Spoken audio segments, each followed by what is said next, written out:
ደንበኞች ገንዘባቸውን ለማግኘት አውቶማቲካሊ ስህተቱ የተፈጸመ መሆኑን ባንኩ ሲረዳ ገንዘቡን ይመልስላቸዋል ወይንስ ውሉን መሰረት አድርገው የግድ መካሰስ አለባቸው? ስህተቶች ቢፈጸሙ ጉድለቶች ቢኖሩ በቸልተኝነት ወይም ታስበው የሚፈጸሙ ተግባራት እንዴት ሊለዩ ይችላሉ? ምን አይነት የወንጀል አፈጻጸም ሲኖር ነው ሁሌም ተጠያቂነት የወንጀል ተጠያቂነት ይኖራል ወይ? በጉዳዩ ላይ የተሳተፉትን በሙሉ ኃላፊነት ያለባቸው እንዲሆኑ ማድረግ ምን ያህል ተገቢ ነው? በመኒ ላውንደሪንግ ወንጀል አፈጻጸም ውስጥ የአንድን ሰው ቸልተኛ መሆን አለመሆን ለማረጋገጥ ቀላል ሂደት ወይም ቀላል ስራ አይደለም። የገባው ገንዘብ 10,000 ብር ሊሆን ይችላል። አካውንት ውስጥ ያለው ገንዘብ ግን ከዛ አማውንት በላይ ሊሆን ይችላል። ሲታገድ ግን ሙሉ በሙሉ አካውንቱ የሚታገድበትን አሰራር እየተመለከትን ነው። ስለዚህ ከምን ህግ የመነጨ ነው ይሄ? ሁለተኛ ደግሞ አግባብነቱንስ እንዴት ያዩታል? አክቹአሊ እነዛ ሰዎች ንብረቱ የሚታገድባቸው ሰዎች ምን አይነት ተሳትፎ ነበራቸው? ምን ያህል ገንዘብ ተላልፎላቸዋል? ይሄንንስ ያውቁ ነበር ወይ ወዘተ የሚለውን ማጣራት ይገባል። ብዙ ጊዜ በትብብር የምናደርገው ነገር አለ አይደለ? ገንዘብ ልላክልህና ከዛ ወደ ሌላ ሰው ላኩልኝ የሚል እንደዚህ አይነት ነገሮች ላይ ሲወድቁ እንመለከታለን። ትራንዛክሽኑ ወይም ግብይቱ በምክንያት የተፈጸመ ስለመሆኑ ያንን ምክንያት ማስረዳት የሚችሉ ከሆነ አይደለም በወንጀል ሊጠየቁ ንብረቱ ራሱ አይወረስም።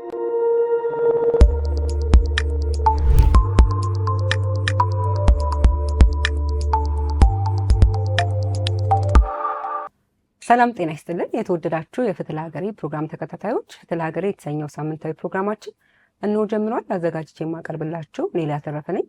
ዛሬ በፕሮግራማችን ውይይት ልናደርግ የወደድንበት ርዕሰ ጉዳይ ከባንክ ስራ ጋር ተያይዞ ስለሚፈጸሙ ወንጀሎች እንዲሁም ደግሞ በወንጀል የተገኘን ገንዘብ ህጋዊ አስመስሎ መጠቀም ወይም ደግሞ ከመኒ ላውንደሪንግ ወንጀል ጋር ተያይዞ የባንክ ሂሳባቸው የሚታገድባቸው ሰዎችን አስመልክቶ ህጉ ምን ይላል፣ በዚያ አግባብ ደግሞ ያለው የተግባር አሰራር ምን ይመስላልና ምን ችግሮች እያጋጠመዋሉ የሚለው ላይ ከህግ ባለሙያ ጋር ውይይት የምናደርግ ይሆናል። እንግዳዬ አቶ ያሬድ አየለ ይባላሉ።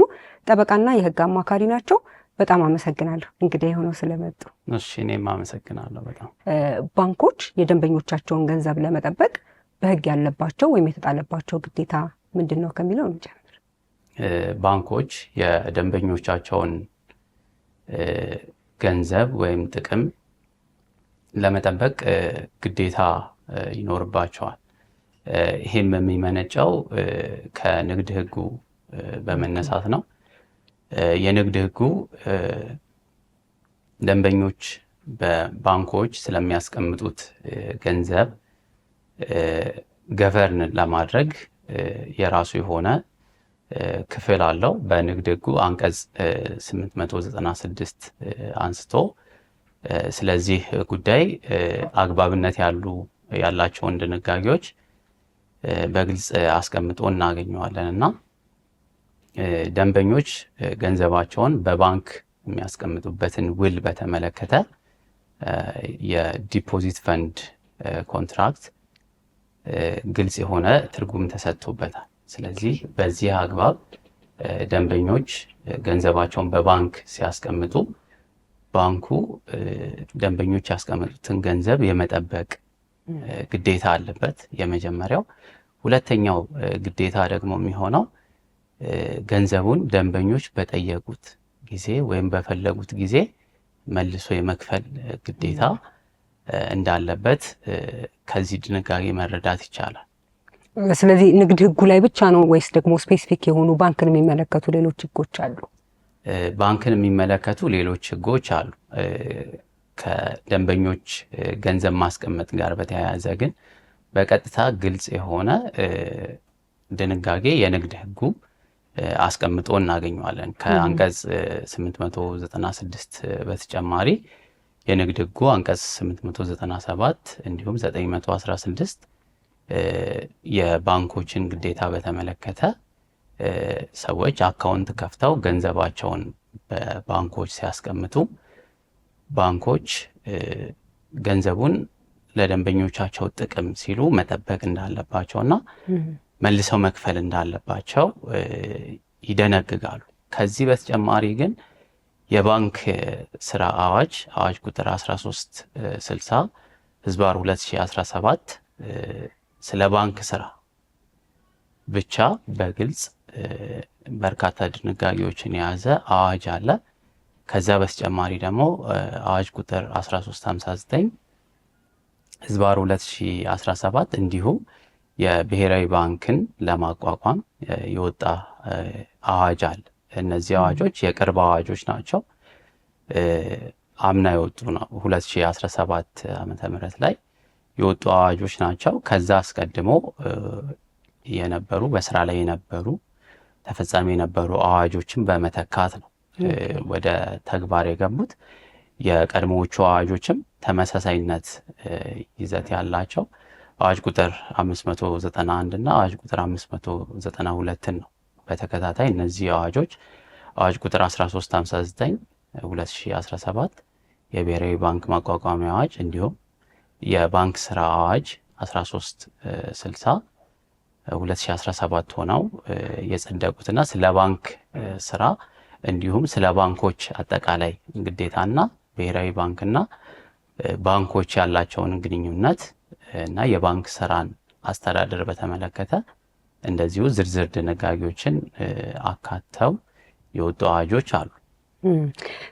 ከዚህ ከባንክ ስራ ጋር በተያያዘ ባንኮች ግዴታቸውን ባለመወጣታቸው ምክንያት ወይንም ደግሞ በስህተት በተፈጠረ ወይም ደግሞ ሆን ተብሎ የደንበኞች ገንዘብ ሲወጣ እንመለከታለን። ለምሳሌ እንደ ምሳሌ ለማንሳት ያህል ሐሰተኛ መታወቂያን በመጠቀም አስመስሎ ወይም ደግሞ ደንበኛው የማያውቀውን የወጪ ልንለው እንችላለን ወይ ማንኛውም መብት ሊሰጥ የሚችል ገንዘብን ወጪ ማስደረግ የሚችል ፎርም በመሙላት ደንበኞች ወይም ደግሞ የባንኩ ላይ አገልግሎት የሚያገኙ ሰዎች ገንዘባቸውን እንዲያጡ ሲሆኑ የምንመለከትበት አጋጣሚ አለ። እንደዚህ በሆነ ጊዜ የባንኮች ተጠያቂነት ምንድን ነው? ይሄ ደግሞ የተፈጠረባቸው ተጎጂዎች ወይም የባንክ ተጠቃሚዎች ደግሞ ያላቸው መብት ገንዘባቸውን መልሶ ለማግኘት ምንድን ነው? የደንበኞችን ገንዘብ የመጠበቅ መሰረታዊ የሆነ ግዴታ በባንክ ላይ ይጣላል። ቀደም ሲል እንደገለጽኩት ማለት ነው። ከዛ ባለፈ ገንዘቡን ለሌላ ሰው የከፈለ እንደሆነ ባንኩ ከደንበኛው ውጪ ለሆነ ወይም ከተጠቃሚው ውጪ ለሆነ ለሌላ አካል ከፍሎ የሚገኝ ከሆነ ቅድም በገለጽኩት ድንጋጌ መሰረት በንግድ ሕጉ መሰረት ከውል በመነጨ ኃላፊነት ባንኩ ለደንበኛው ገንዘቡን የመክፈል ግዴታ አለበት። ደንበኞችም እንደዚሁ ገንዘባቸውን መልሰው የመጠየቅና የመከፈል መብት አላቸው ማለት ነው። ከዛ ባለፈ ባንኮቹ የሚንቀሳቀሱት በሰራተኞቻቸው አማካኝነት ነው። ስለዚህ ባንኮቹ በሰራተኞቻቸው አማካኝነት የሚፈጽሟቸው ጉድለቶች በሙሉ ባንኩ ላይ ኃላፊነትን ያስከትላሉ ወይንም ደግሞ በባንኩ ሰራተኞች አማካኝነት የሚደርስ ጉዳት የደንበኛውን መብት ሊጎዳ አይገባም። ስለዚህ በዚህ አግባብ የባንኩ ሰራተኞች ማድረግ ያለባቸውን ጥንቃቄ በመከተል ነው ክፍያ መክፈል ያለባቸው። ስለዚህ በዚህ መልኩ ሊከፈሉ ከሚችሉ ወይም ሊፈጸሙ ከሚችሉ ስህተቶች መካከል አንዱ የባንክ ደንበኛውን ማንነት በአግባቡ ባለማረጋገጥ የሚከፈሉ ክፍያዎች ይሆናሉ ማለት ነው። ስለዚህ የባንኩ ደንበኛ ማንነት በአግባቡ መረጋገጥ አለበት። ባንኮች ወይም የፋይናንስ ተቋማት ካሉባቸው ዋነኛ ግዴታዎች መካከል አንዱ የባንክ ደንበኞቻቸውን ማንነት ወይም ከስተመር አይደንቲፊኬሽን ማረጋገጥ ነው። ይሄም በአዋጅ ቁጥር 780 2005 አንቀጽ 6 ላይ ተመልክቶ እናገኘዋለን። ስለዚህ የደንበኛ ማንነት መለየት የሚባለው አንደኛው ደንበኛውን የሚገልጽ ሰነድ መታወቂያ ሊሆን ይችላል፣ የንግድ ፍቃድ ሊሆን ይችላል፣ የቲን ነምበር ወይም የግብር ከፋይነት መለያ ቁጥር ሊሆን ይችላል፣ ስልክ ቁጥር ሊሆን ይችላል፣ ሌሎች ማንነቱን ሊለዩ የሚችሉ ማስረጃዎችን አጠናቅሮ መያዝ ይኖርበታል። ስለዚህ ይህንን ካሰባሰበ በኋላ እና ከመዘገበ በኋላ ሪከርድ ካደረገ በኋላ ነው ወደ አገልግሎት መስጠት ሊገባ የሚገባው አንድ ባንክ። ስለዚህ ወደፊት ግንኙነቱ ወይም ውሉ ከተጀመረ በኋላ የውል ግንኙነቱ ከተጀመረ በኋላ ደንበኛው ወደ ባንኩ ቀርቦ ወይም በሌላ መንገድ አገልግሎት ሲጠይቅ እሱነቱን ወይም ማንነቱን አረጋግጦ ነው መክፈል ያለበት። ስለዚህ በሌላ አይነት መታወቂያ ወይም በተሳሳቱ ማንነቶች የሚቀርቡ የአገልግሎት ጥያቄዎችን ውድቅ ማድረግ አለበት። የተባለው ደንበኛ ወይም ከባንኩ ጋር ስምምነት ያለው ውል ያለው አገልግሎቱን ለመጠየቅ የሚገባው ወይም የሚችለው ያ ደንበኛ ስለመሆኑ አረጋግጦ ነው ክፍያ መክፈል ያለበት፣ አገልግሎት መስጠት ያለበት ማለት ነው።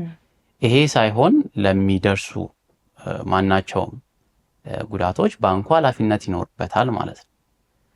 ቀደም ሲል በገለጽ ነው በንግድ ሕጉ መሰረት አንደኛው ግዴታው በተጠየቀ ጊዜ ለደንበኛው ክፍያ የመክፈል ግዴታ ይኖርበታል ማለት ነው።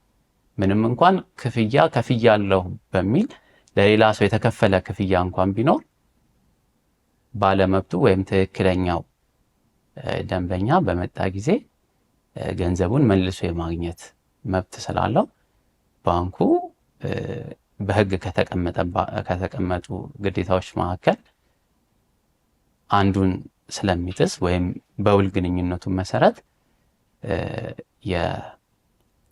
የብሔራዊ ባንክ ያወጣው መመሪያ አለ። የፋይናንስ ደንበኞች ጥበቃ መመሪያ አለ።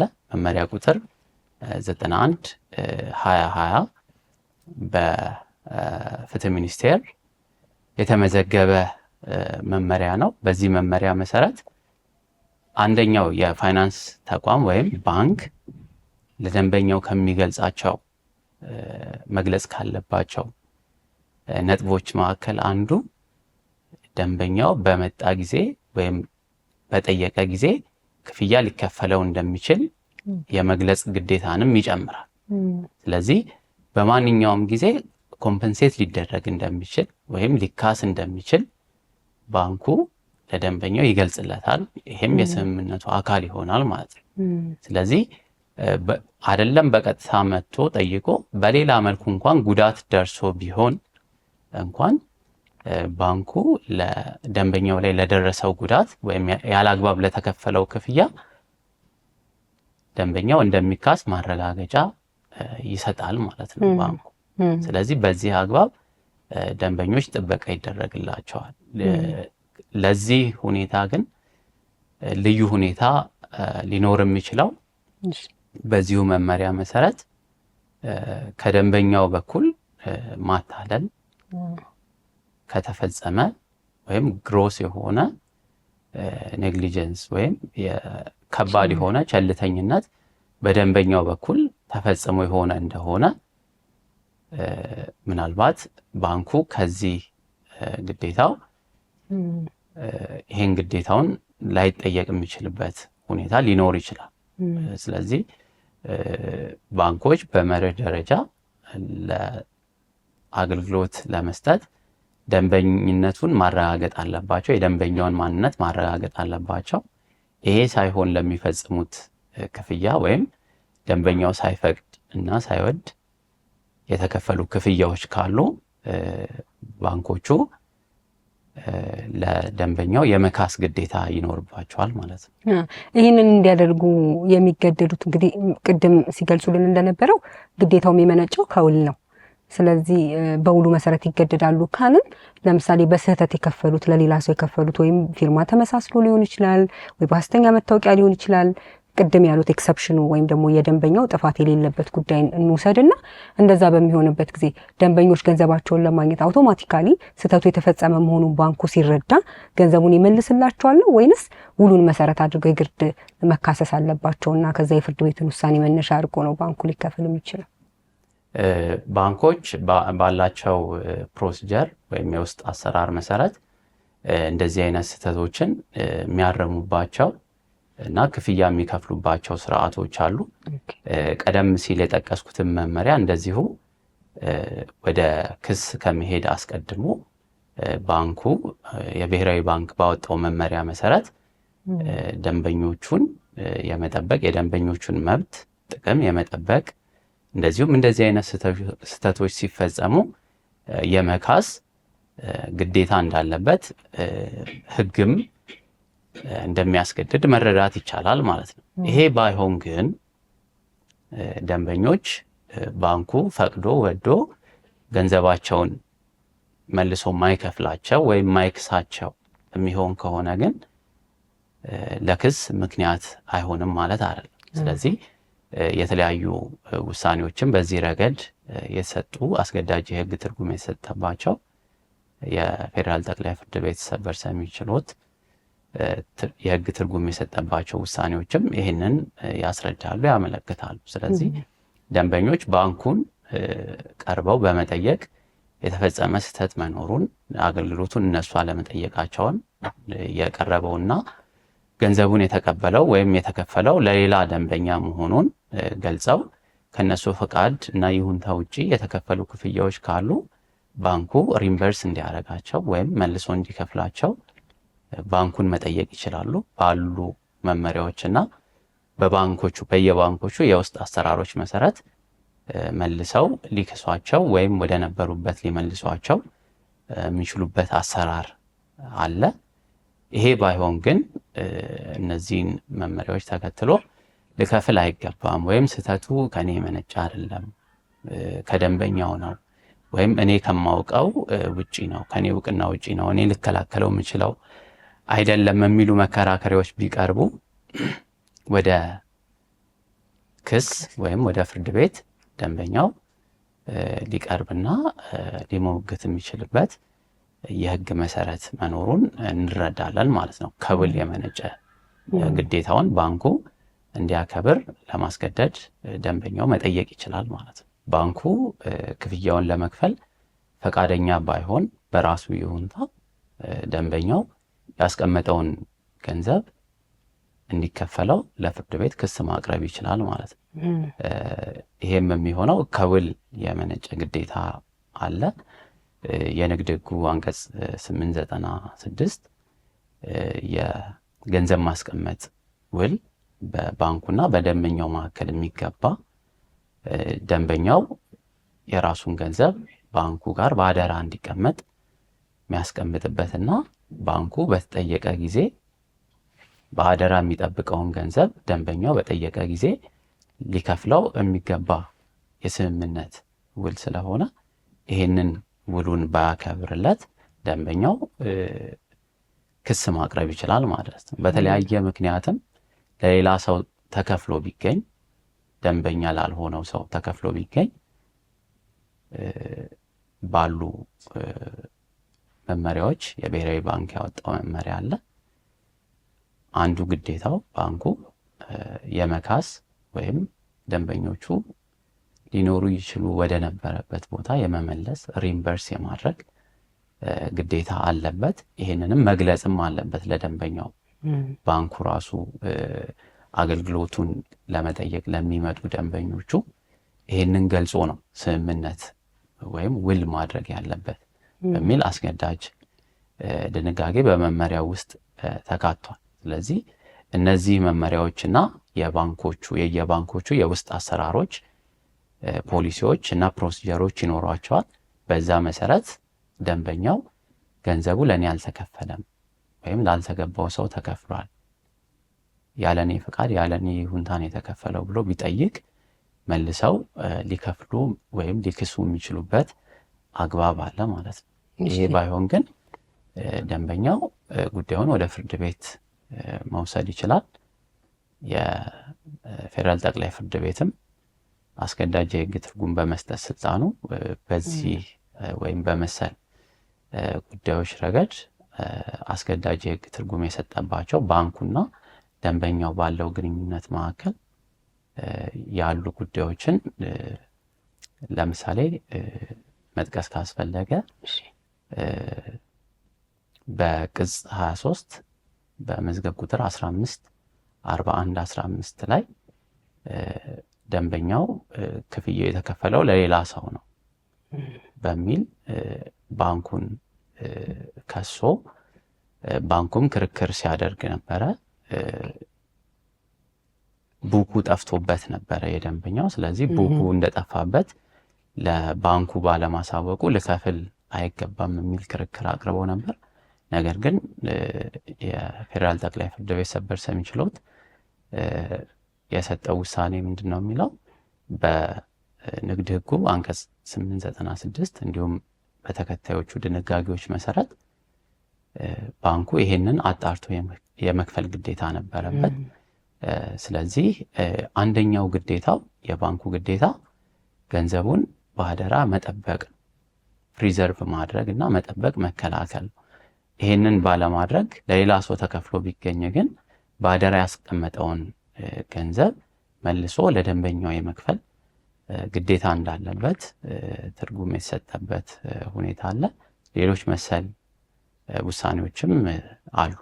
ከዚህ አሁን ከባንክ ጋር ተያይዞ የሚደረጉ ወይም ደግሞ የሚፈጸሙ ጥፋቶች ወይም ደግሞ ስህተቶች የፍትሐ ብሔር ብቻ ይዘት የማይኖርባቸው ጊዜዎች አሉ። አሁን ደግሞ በቅርብ ጊዜ እያየን ያለነው በወንጀል ጉዳዮች በጣም በርካታ ኬዞችን እየተመለከትን ነው ፍርድ ቤትም ላይ።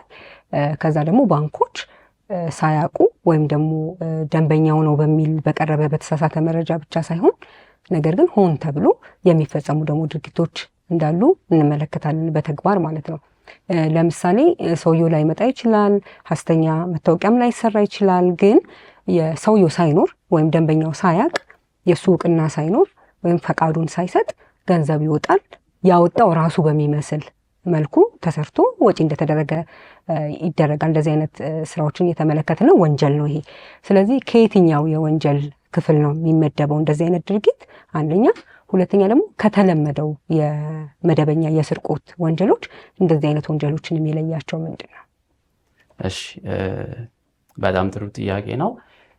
ይህንን ነጥብ በተመለከተ የተለያዩ ህግጋት ተፈጻሚነት ሊኖራቸው ወይም እንደ ጉዳዩ ሁኔታ አግባብነት ያላቸው ህግጋት ሊኖሩ ይችላሉ።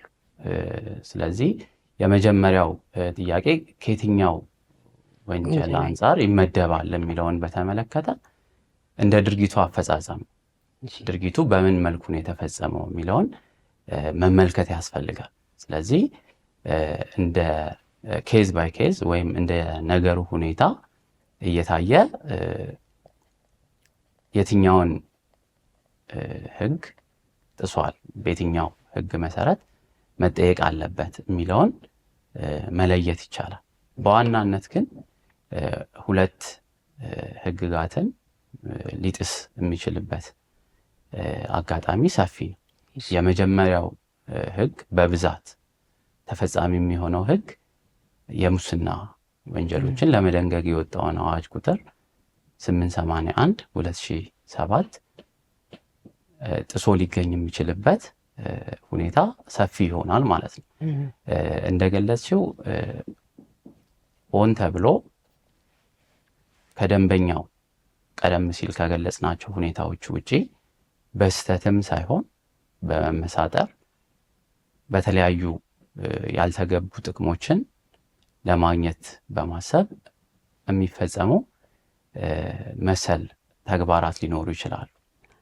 የባንኩ ደንበኛ ጥቅም ወይም ገንዘብ አላግባብ ወጪ ሲደረግ፣ ሲከፈል፣ ሲተላለፍ ይስተዋላል እና በዚህ ሁኔታ የባንኩ ሰራተኞች ሊጠየቁ የሚችሉበት እድል ሰፊ ይሆናል ማለት ነው።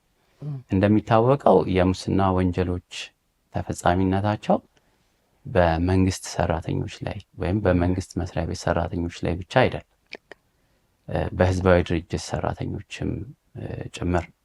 ስለዚህ የህዝባዊ ድርጅት ሰራተኞች ከምንላቸው መካከል የባንክ ሰራተኞች ይመደባሉ። ምክንያቱም ህዝባዊ ድርጅት የሚባለው ከህዝብ በተሰበሰበ ገንዘብ የተቋቋመ ሼር ካምፓኒን ስለሚያጠቃልል ማለት ነው። ስለዚህ እንደዚህ አይነት አክሲዮን ማህበሮች የሚቋቋሙት ከህዝብ በሚሰበሰብ ሼራቸውን ለህዝብ በመሸጥ ነው ራሳቸውን የሚያቋቁሙት። ስለዚህ ህዝባዊ ድርጅትን በሚያሟላ ቁመና ላይ ነው የሚገኙት ባንኮች። ስለዚህ መንግስታዊ ባንኮችም ሆኑ የግል ባንኮች በህዝባዊ ድርጅትነት ሊሰየሙ ይችላሉ ማለት ነው። ስለዚህ ይህንን መነሻ አድርገን የህዝባዊ ድርጅት ሰራተኞች የሚፈጽሟቸው ወንጀሎች በሙስና ወንጀልነት ሊዳኙ ይችላል ማለት ነው። ስለዚህ ከዚህ አንጻር የባንኩ ሰራተኞች የደንበኛውን ገንዘብ አላግባብ ከፍለው ወይም አስተላልፈው ለራሳቸው ወይም ለሌላ ሶስተኛ ወገን ጥቅም እንዲውል አድርገው ከተገኙ በወንጀል ይጠየቃሉ ማለት ነው። የሙስና ወንጀል ፈጽመዋል ሊባል የሚችልበት እድል አለ ማለት ነው።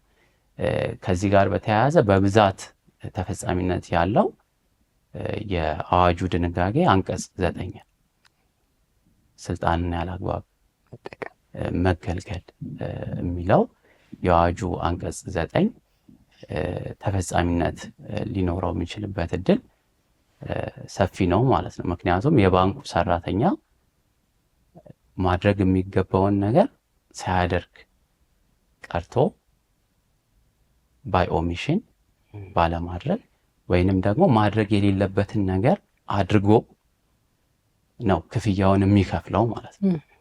ስለዚህ ለራሱ ወይም ለሌላ ሶስተኛ ወገን ጥቅም ለማግኘት ወይም የሌላን ሰው መብት ለመጉዳት በማሰብ የሚፈጸም ስለሆነ ስልጣንን ያላግባብ መገልገል ወንጀልን ያቋቁማል ብለን ልንወስድ እንችላለን ማለት ነው። ስለዚህ ከዚህ መነሻ ይሄ ተፈጻሚ ሊሆን ይችላል ብሎ መረዳት ይቻላል። ሌላኛው ሁለተኛው አዋጅ ደግሞ የኮምፒውተር ወንጀሎችን ለመደንገግ የወጣው አዋጅ ቁጥር 958 በተለያዩ ሁኔታዎች ባንኮች የኮምፒውተር ስርዓትን ሊጠቀሙ የሚችሉበት አጋጣሚ አለ። ስለዚህ የባንክ ሲስተም ወይም የባንክ ስርዓት በተለያየ መልኩ ያላግባብ ጥቅም ላይ ቢውል ወደ ወንጀልነት ሊመጣ ይችላል ማለት ነው። ስለዚህ የአዋጅ ቁጥር 958ን ተፈጻሚነት ስንመለከት አንቀጽ 3 ኢሌጋል አክሰስ ወይም ህገወጥ ደራሽነት የሚል ወንጀል ተመልክቶ እናገኛለን። ይሄም ማለት አንድ ሰው ከተሰጠው ፈቃድ ውጪ ወይም ከተሰጠው ፈቃድ በላይ በመጠቀም የሌላን ሰው መረጃ ለማግኘት ወይም ለመጠቀም ወደ ኮምፒውተር ስርዓቱ በመግባት ዳታዎችን፣ መረጃዎችን መመልከት እንዲሁም መጠቀም ያልተገባ ጥቅም ለማግኘት በማሰብ እንደዚህ አይነት ተግባራትን መፈጸም ኢሌጋል አክሰስ ወይም ህገወጥ ደራሽነት በሚል ወንጀል ገቨርን ሊደረግ ይችላል ወይም በዚህ ድንጋጌ ስር ሊያርፍና ሊዳኝ ይችላል ማለት ነው። ነገር ግን ከዚህ ውጪ ሌሎች አዋጆችም ሌሎች ድንጋጌዎችም እንደ ድርጊቱ አፈጻጸም ተፈጻሚነት ሊኖራቸው የሚችልበት አግባብ አለ። ስለዚህ ከፍትሐብሔር ተጠያቂነት ባንኩ በፍትሐብሔር ኃላፊ የሚሆንበት አግባብ አለ። ለደንበኛው ገንዘቡን መልሶ የመክፈል አንደኛ ግዴታ አለበት። ገንዘቡን የመጠበቅ ሁለተኛ ግዴታ አለበት። እነዚህን ግዴታዎች ባይወጣ በፍትሐብሔር ሊጠየቅ ይችላል። ከዛ በመለስ ደግሞ የባንኩ ሰራተኞች ናቸው የባንኩን የዕለት ተዕለት ስራ የሚከውኑት። ስለዚህ የባንኩ ሰራተኞች በዚህ መሃል የሚፈጽሟቸው ጉድለቶች፣ ጥፋቶች እንዲሁም ወንጀሎች ቢኖሩ ሰራተኞቹም ተጠያቂነት ይኖርባቸዋል ማለት ነው። የሙስና ወንጀሎችን ለመደንገግ የወጣው አዋጅ ቁጥር 881 2007 አንቀጽ 7 ላይ የሙስና ተጠያቂነት ወይም በሙስና ወንጀል መጠየቅ ከወንጀል ተጠያቂነቱ በተጨማሪ አስተዳደራዊና ፍትሐ ብሔራዊ ተጠያቂነትን እንደማያስቀር ይደነግጋል። ስለዚህ ከአስተዳደራዊና ከፍትሐ ብሔራዊ ተጠያቂነት በመለስ የወንጀል ተጠያቂነትም ሰራተኞቹ ላይ ያርፋል ማለት ነው። ስለዚህ ምናልባት ተያይዞ ሊነሳ ከቻለ ብዬ ማስበው ስህተቶች ቢፈጸሙ፣ ጉድለቶች ቢኖሩ፣ በቸልተኝነት ወይም ታስበው የሚፈጸሙ ተግባራት እንዴት ሊለዩ ይችላሉ? ምን አይነት የወንጀል አፈጻጸም ሲኖር ነው ሁሌም ተጠያቂነት የወንጀል ተጠያቂነት ይኖራል ወይ የሚል ጥያቄ ተያይዞ ሊነሳ ይገባል ብዬ አስባለሁ። እና በዚህ ረገድ ደንበኞቹ የደረሰባቸው ጉዳት አለ። እነሱ መብታቸውን ሊያስከብሩ የሚችሉበት አንድ የህግ ማዕቀፍ አለ። ከዛ በመለስ ደግሞ የወንጀል ፍትህ አስተዳደርን በተመለከተ ግለሰቦች ላይ መሰረት ያላደረገ በመንግስት ክትትል የሚደረግበት በአቃቢ ህግ፣ በፖሊስ የመንግስትን ጥቅም ለማስከበር የሚካሄድበት አግባብ አለና የህዝብና የመንግስትን ጥቅም የሚጎዳ ስለሆነ የወንጀል ተጠያቂነት ህግና የተፈጠሩ ማሽነሪዎች ስቴት ማሽነሪዎች ይህንን ተጠያቂነት ለማምጣት ምርመራ ከማስጀመር ጀምሮ ክስ ማቅረብና በዳኝነት አካሉ ፍርድ ማሰጠትን ሊጨምር ይችላል ማለት ነው።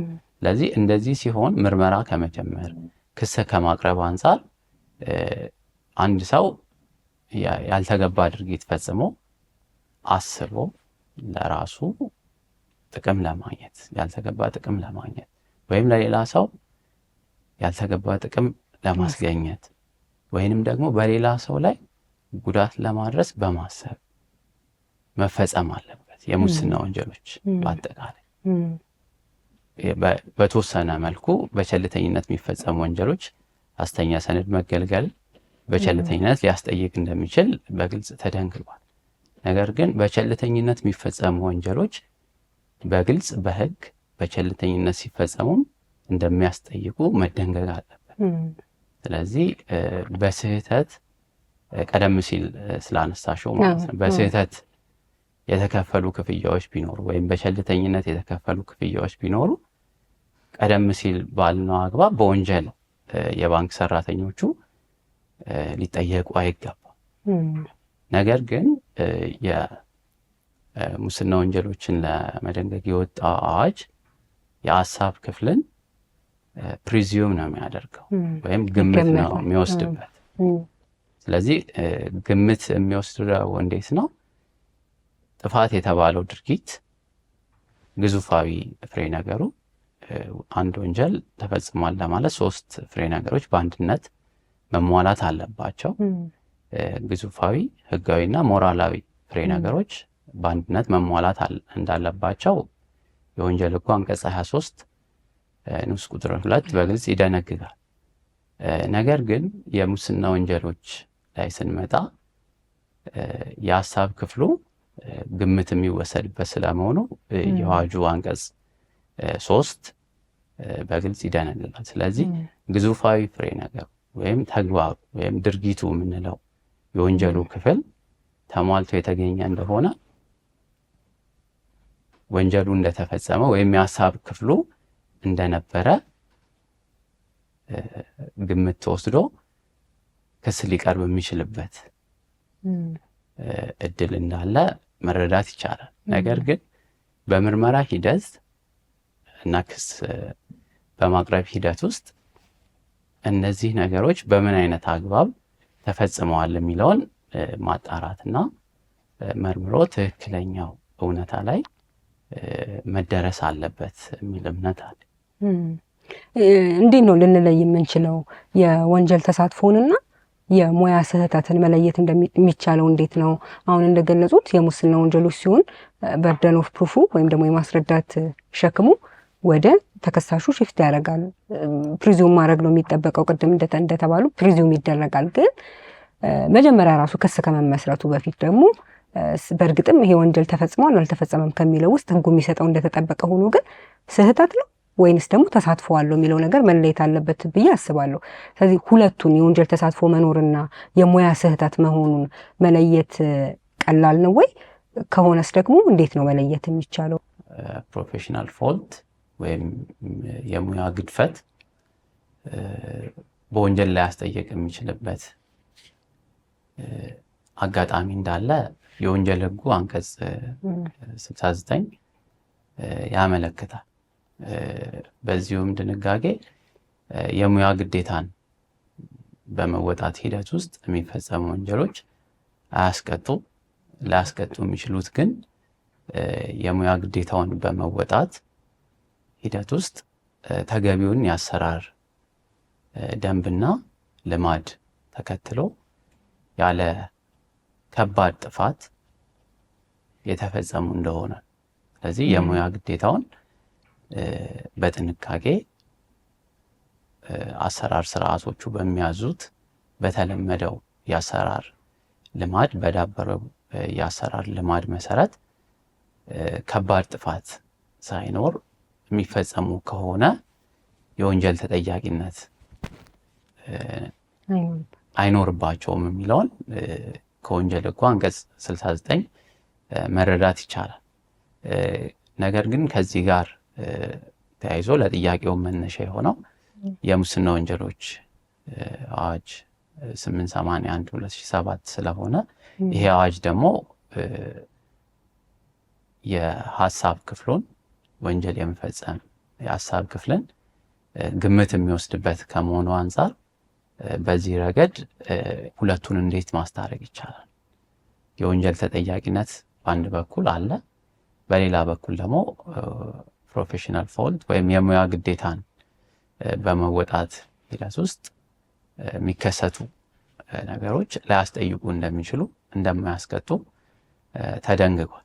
ስለዚህ እነዚህን ሁለት ነገሮች ማስታረቅ የሚቻሉ በምርመራ ሂደት ውስጥ የወንጀል ተሳትፎ ምን ነበረ የሚለውን ምክንያቱም ቀደም ሲል የጠቀስነው አዋጅ አንቺ ምን እንደገለጽሽው በርደን ኦፍ ፕሩፉን ወይም የማስረዳት ሸክሙን ወደ ተከሳሹ ሽፍት ያደርጋል ወይም የማስረዳት ሸክሙን ወደ ተከሳሹ ያስተላልፋል። ነገር ግን ይሄ ሊሆን የሚችለው ተቃራኒ ማስረጃ የሌለ እንደሆነ፣ ስለዚህ ተቃራኒ ማስረጃ ወይም ግምቱን ድርጊቱ አለ ግዙፋዊ ፍሬ ነገሩ፣ ከዛ ባለፈ ደግሞ ህጋዊ ፍሬ ነገሩ በህግ የተቀመጠ ስለሆነ ሁለቱ ነገሮች ይሟላሉ። ነገር ግን እነዚህ ብቻ መሟላታቸውን መሰረት ተደርጎ ኢሚዲየትሊ ወይም አውቶማቲካሊ የወንጀል ክስ ሊቀርብ አይገባም። ምክንያቱም ህጉም በሚፈቅደው አማራጭ የባንክ ሰራተኛ ወይም ሌላ የመንግስት ሰራተኛው በሙስና ሊጠየቅ የሚችለው ሰው ይህንን ድርጊት የፈጸመው በምን አግባብ ነው የሚለው አስቀድሞ መጣራት ይኖርበታል። ስለዚህ ወደ ርዕሰ ጉዳያችን ስንመለስ ወይም ከርዕሰ ጉዳያችን ጋር ለማያያዝ የባንኩ የአሰራር ስርዓት ምንድን ነው? የሚከተላቸው ፕሮሲጀሮች አሉ ወይ? ጋይድላይኖች አሉት ወይ? በዚህ ድርጊት ረገድ የዛ የባንክ ሰራተኛ ወይም ኃላፊ ግዴታ ምን ነበረ? የዳበረው የአሰራር ስርዓትስ ምንድን ነው? በምን አግባብ ነው የተፈጸመው? በቸልተኝነት ነው? በስህተት ነው? ወይስ ታስቦ ነው? የሙያ ግዴታውን ባለማክበር ወይም ተገቢውን ነገር መፈጸም ሲገባው በዳበሩ የአሰራር ስርዓቶች ውስጥ ባለማለፍ የፈጸመው ጥፋት ነው ወይ የሚለውን ምርመራው ይሄንን ማጥራት ይኖርበታል። አስቀድሞ ክስም ለማቅረብ እነዚህ ነገሮች አስቀድመው ቢረጋገጡ የሚቀርቡ ክሶችም ወደፊት ዲፌንድ ተደርገው ውድቅ ሊደረጉ የሚችሉበት አግባብ ስለሚኖር አስቀድሞ እነዚህን ነገሮች ማጥራት የምርመራው አካል ነው ብዬ አምናለሁ። ስለዚህ ምርመራው እነዚህን ተግባራት አንድ ሰው በወንጀል ሊጠየቅ የሚችለው ክስ ሊቀርብበትም የሚችለው በወንጀል ክስ ቀርቦበት ጥፋተኛ ሊባል እንደሚችል የሚያሳምን ማስረጃ ሲኖር፣ ስለዚህ አይ ወደፊት ራሱን ይከላከል ድርጊቱ ግዙፋዊ ፍሬ ነገሩ ካለ እና ህጋዊ ፍሬ ነገሩ ካለ ግምት ይወሰድበታል። ስለዚህ የሀሳብ ክፍሉን ህግ ግምት ስለሚወስድልን ክስ ቢቀርብበት የሚል አማራጭ ተገቢነት የለው። ስለዚህ የወንጀል ፍትህ አስተዳደሩ እዚህ ውስጥም የሚሳተፉ አካላት የሀሳብ ክፍሉ የወንጀል ህግ ሊቀጣ የሚፈልገው የሀሳብ ክፍልን። ስለዚህ ሰዎች ድርጊቱን በምን ሀሳብ ነው የፈጸሙት ያለ አግባብ ጥቅም ለማግኘት ስለመሆኑ ወይም ሌላ ሰው ላይ ጉዳት ለማድረስ ስለመሆኑ መጣራት በሚችለው ደረጃ ምርመራው እነዚህን ነጥቦች ማጥራት ይኖርበታል ብዬ አምናለሁ። ከባንክ ጋር ተያይዞ የሚነሱ ነገሮች በተለይ የባንክ ሰራተኞች የሚያነሱት ለምሳሌ እንበልና የደንበኛውን ፊርማ አሁን ብንወስድ ፊርማ ተመሳስሎ ሊፈረም ይችላል። ልክ አሁን ፖሊስ ጋር ወይም ደግሞ በወንጀል ክስ ሲቀርብ እንደሚደረገው በፎረንሲክ አይደለም የሚረጋገጠው፣ በአይን እይታ ነው ሊረጋገጥ የሚችለው። ስለዚህ ፊርማው ተመሳሳይነት ወይም ደግሞ ተቀራራቢነት ካለው ያ የባንክ ሰራተኛ ሊያሳልፈው ይችላል። ስለዚህ ምንድን ነው ሀሳቡ? ለመጉዳት በማሰብ ነው ወይ ያልተገባ ጥቅም ለማግኘት ወይም ለሌሎች ለማስገኘት ነው ወይ የሚለውን የሀሳብ ክፍልና ኢቭን ቸልተኝነቱን ራሱ ለማረጋገጥ አዳጋች የሚሆንበት ነገር በተግባር እናስተውላለን። አንደኛ። ሁለተኛ የባንክ ስራ ጋር ተያይዞ ለምሳሌ የገንዘብ ወጪ የሚደረግባቸው ወይም ወደ ሌላ ትራንስፈር የሚደረግባቸው ሁኔታዎች ስናይ በአንድ የባንክ ሰራተኛ ብቻ ሊፈጸሙ የሚችሉ ላይሆኑ ይችላሉ። ስራው ለምሳሌ የተለያዩ ኃላፊዎችን ሊያልፍ ይችላልና እንደዚህ አይነት ነገሮች ኮሚት ሲደረጉ ወይም ተፈጽመዋል ተብሎ ሲታሰብ እና ምርመራ ሲካሄድ በጉዳዩ ላይ የተሳተፉትን በሙሉ ኃላፊነት ያለባቸው እንዲሆኑ ማድረግ ምን ያህል ተገቢ ነው ብለው ያስባሉ? እዚህ ላይም ልምድ ስላሉት አቃቢ ሕግ ሆነው በሰሩበትም ጊዜ ከዛ ጋር እያይዘው ቢገልጹልን ደስ ይለኛል። ከፖሊስም ከአቃቢ ሕግ ስራ ጋር በተያያዘ ማለት ነው። ምክንያቱም አንዳንዴ ለምሳሌ ዋናው ወንጀል አድራጊ ወይም ሀሳቡ ያለው ወይም ጥቅም ማግኘት ወይም ማስገኘት የፈለገው ወይም ቸልተኝነት ያለበት ሌላ ይሆንና የሌላኛው የባንክ ሰራተኛ ኃላፊነት የመጣውን አፕሩፍ ማድረግ ብቻ ሊሆን ይችላል ወይም ማረጋገጥ ሊሆን ብቻ ይችላል። ስለዚህ እሱ ላይ እንዴት ነው ልንለይ የምንችለው? ወይንስ ደግሞ ወንጀል ተፈጽሟል ብለን ካመንን በዛ ሂደት ውስጥ ያለፉትን በሙሉ ተጠያቂነት ማድረግ አግባብ ነው ወይስ ይሄስ ደግሞ በህግ አይን እንዴት ያዩታል እርሱ? እሺ ጥሩ ጥያቄ ነው ይሄኛው። ከሁለተኛው ነጥብ ልነሳና በአንድ ድርጊት ውስጥ ወይም በአንድ የወንጀል ክስ ውስጥ በርካታ ተከሳሾች ሊኖሩ የሚችሉበት እድል ይኖራል። ምክንያቱም ሰዎች ተስማምተው በጋራ ወንጀልን ለመፈጸም ሊስማሙ ይችላሉ፣ ወንጀሉንም ሊፈጽሙት ይችላሉ። በዚህ ረገድ የወንጀል ህጉም ስለሚፈቅድ በወንጀል ህጉ አንቀጽ 32 መሰረት ሰዎች ተጣምረው ክስ ሊቀርብባቸው ይችላል። ነገር ግን ጥያቄ የሚፈጥረው ምንድነው? በክስ ውስጥ የተሳተፉ ግለሰቦች በሙሉ የወንጀል ድርጊቱን እንዲፈጸም ምን አይነት አበርክቶ ነበራቸው? ምን አይነት ተሳትፎ ነበራቸው? ምን አይነት ተግባራትን ፈጽመዋል የሚለው ቀድሞ መጣራት ይኖርበታል። ግልጽ ነው። በአዋጁ መሰረት አንድ ሰው ማድረግ የሌለበትን ነገር ካደረገ በኮሚሽን ወይም ማድረግ ያለበትን ነገር ኦሚት ካደረገ ባይ ኦሚሽንም ባይ ኮሚሽንም የወንጀል ተጠያቂነት ሊኖር ይችላል ከሙስና ወንጀል አንጻር ማለት ነው። ስለዚህ አንድ ኃላፊ ወይም አንድ ሰራተኛ ማድረግ ያለበትን ነገር ሳያደርግ ከቀረ ኦሚት ካደረገ ኃላፊነቱ ይከተለዋል ማለት ነው። ወይም ማድረግ የሌለበትን ነገር ደግሞ አድርጎ ከተገኘ ባይ ኮሚሽን ኮሚት ስላደረገ ኃላፊነቱ ሊከተልበት ይችላል ማለት ነው። ሶ እንደዚህ ከሆነ የባንክ ሰራተኞቹ ኃላፊውንም ጨምሮ ማጽደቅ ሊሆን ይችላል ስራው። ነገር ግን ማጽደቅን ሲፈጽም ማድረግ ያለባቸው ለምሳሌ የንግድ ባንክ የኢትዮጵያ ንግድ ባንክን ፕሮሲጀር ብንመለከት የሚያጸድቁ ኃላፊዎች መሟላት ያለባቸውን ነገሮች ስለ መሟላታቸው ማረጋገጥ እንዳለባቸው ይገልጻል። ፍሮንት ላይ ያሉ ኦፊሰሮችም እንደዚሁ ማጣራት ያለባቸው ነገሮች ይኖራሉ። ስለዚህ አንድ ኦፊሰር ፍሮንት ላይ ያለ ወይም መስኮት ላይ ያለ ኦፊሰር መጣራት ያለበትን ነገር አጣርቶ ወደ ቀጣዩ ኃላፊ ያስተላልፋል። እንደዚሁም በመሃል ላይ ያለ ሌላ የባንክ መኮንን ካለ ይሄንን አጣርቶ ወይም በሱ ደረጃ የተሰጡ ኃላፊነቶች አሉ ማድረግ ያለበት ወይም ማድረግ የሌለበት ማለት ነው። ስለዚህ እንደየደረጃው 3 ሰዎች ኦፊሰሩ፣ መሃል ላይ ያለው መኮንን እንዲሁም ኃላፊው ተጠያቂ ሊሆኑ የሚችሉበት እድል ይኖራል። ነገር ግን ዋናው ፈጻሚ መሃል ላይ ያለው ወይም መጀመሪያ ላይ ያለው ኦፊሰር ወይም ኃላፊ ሊሆን ይችላል።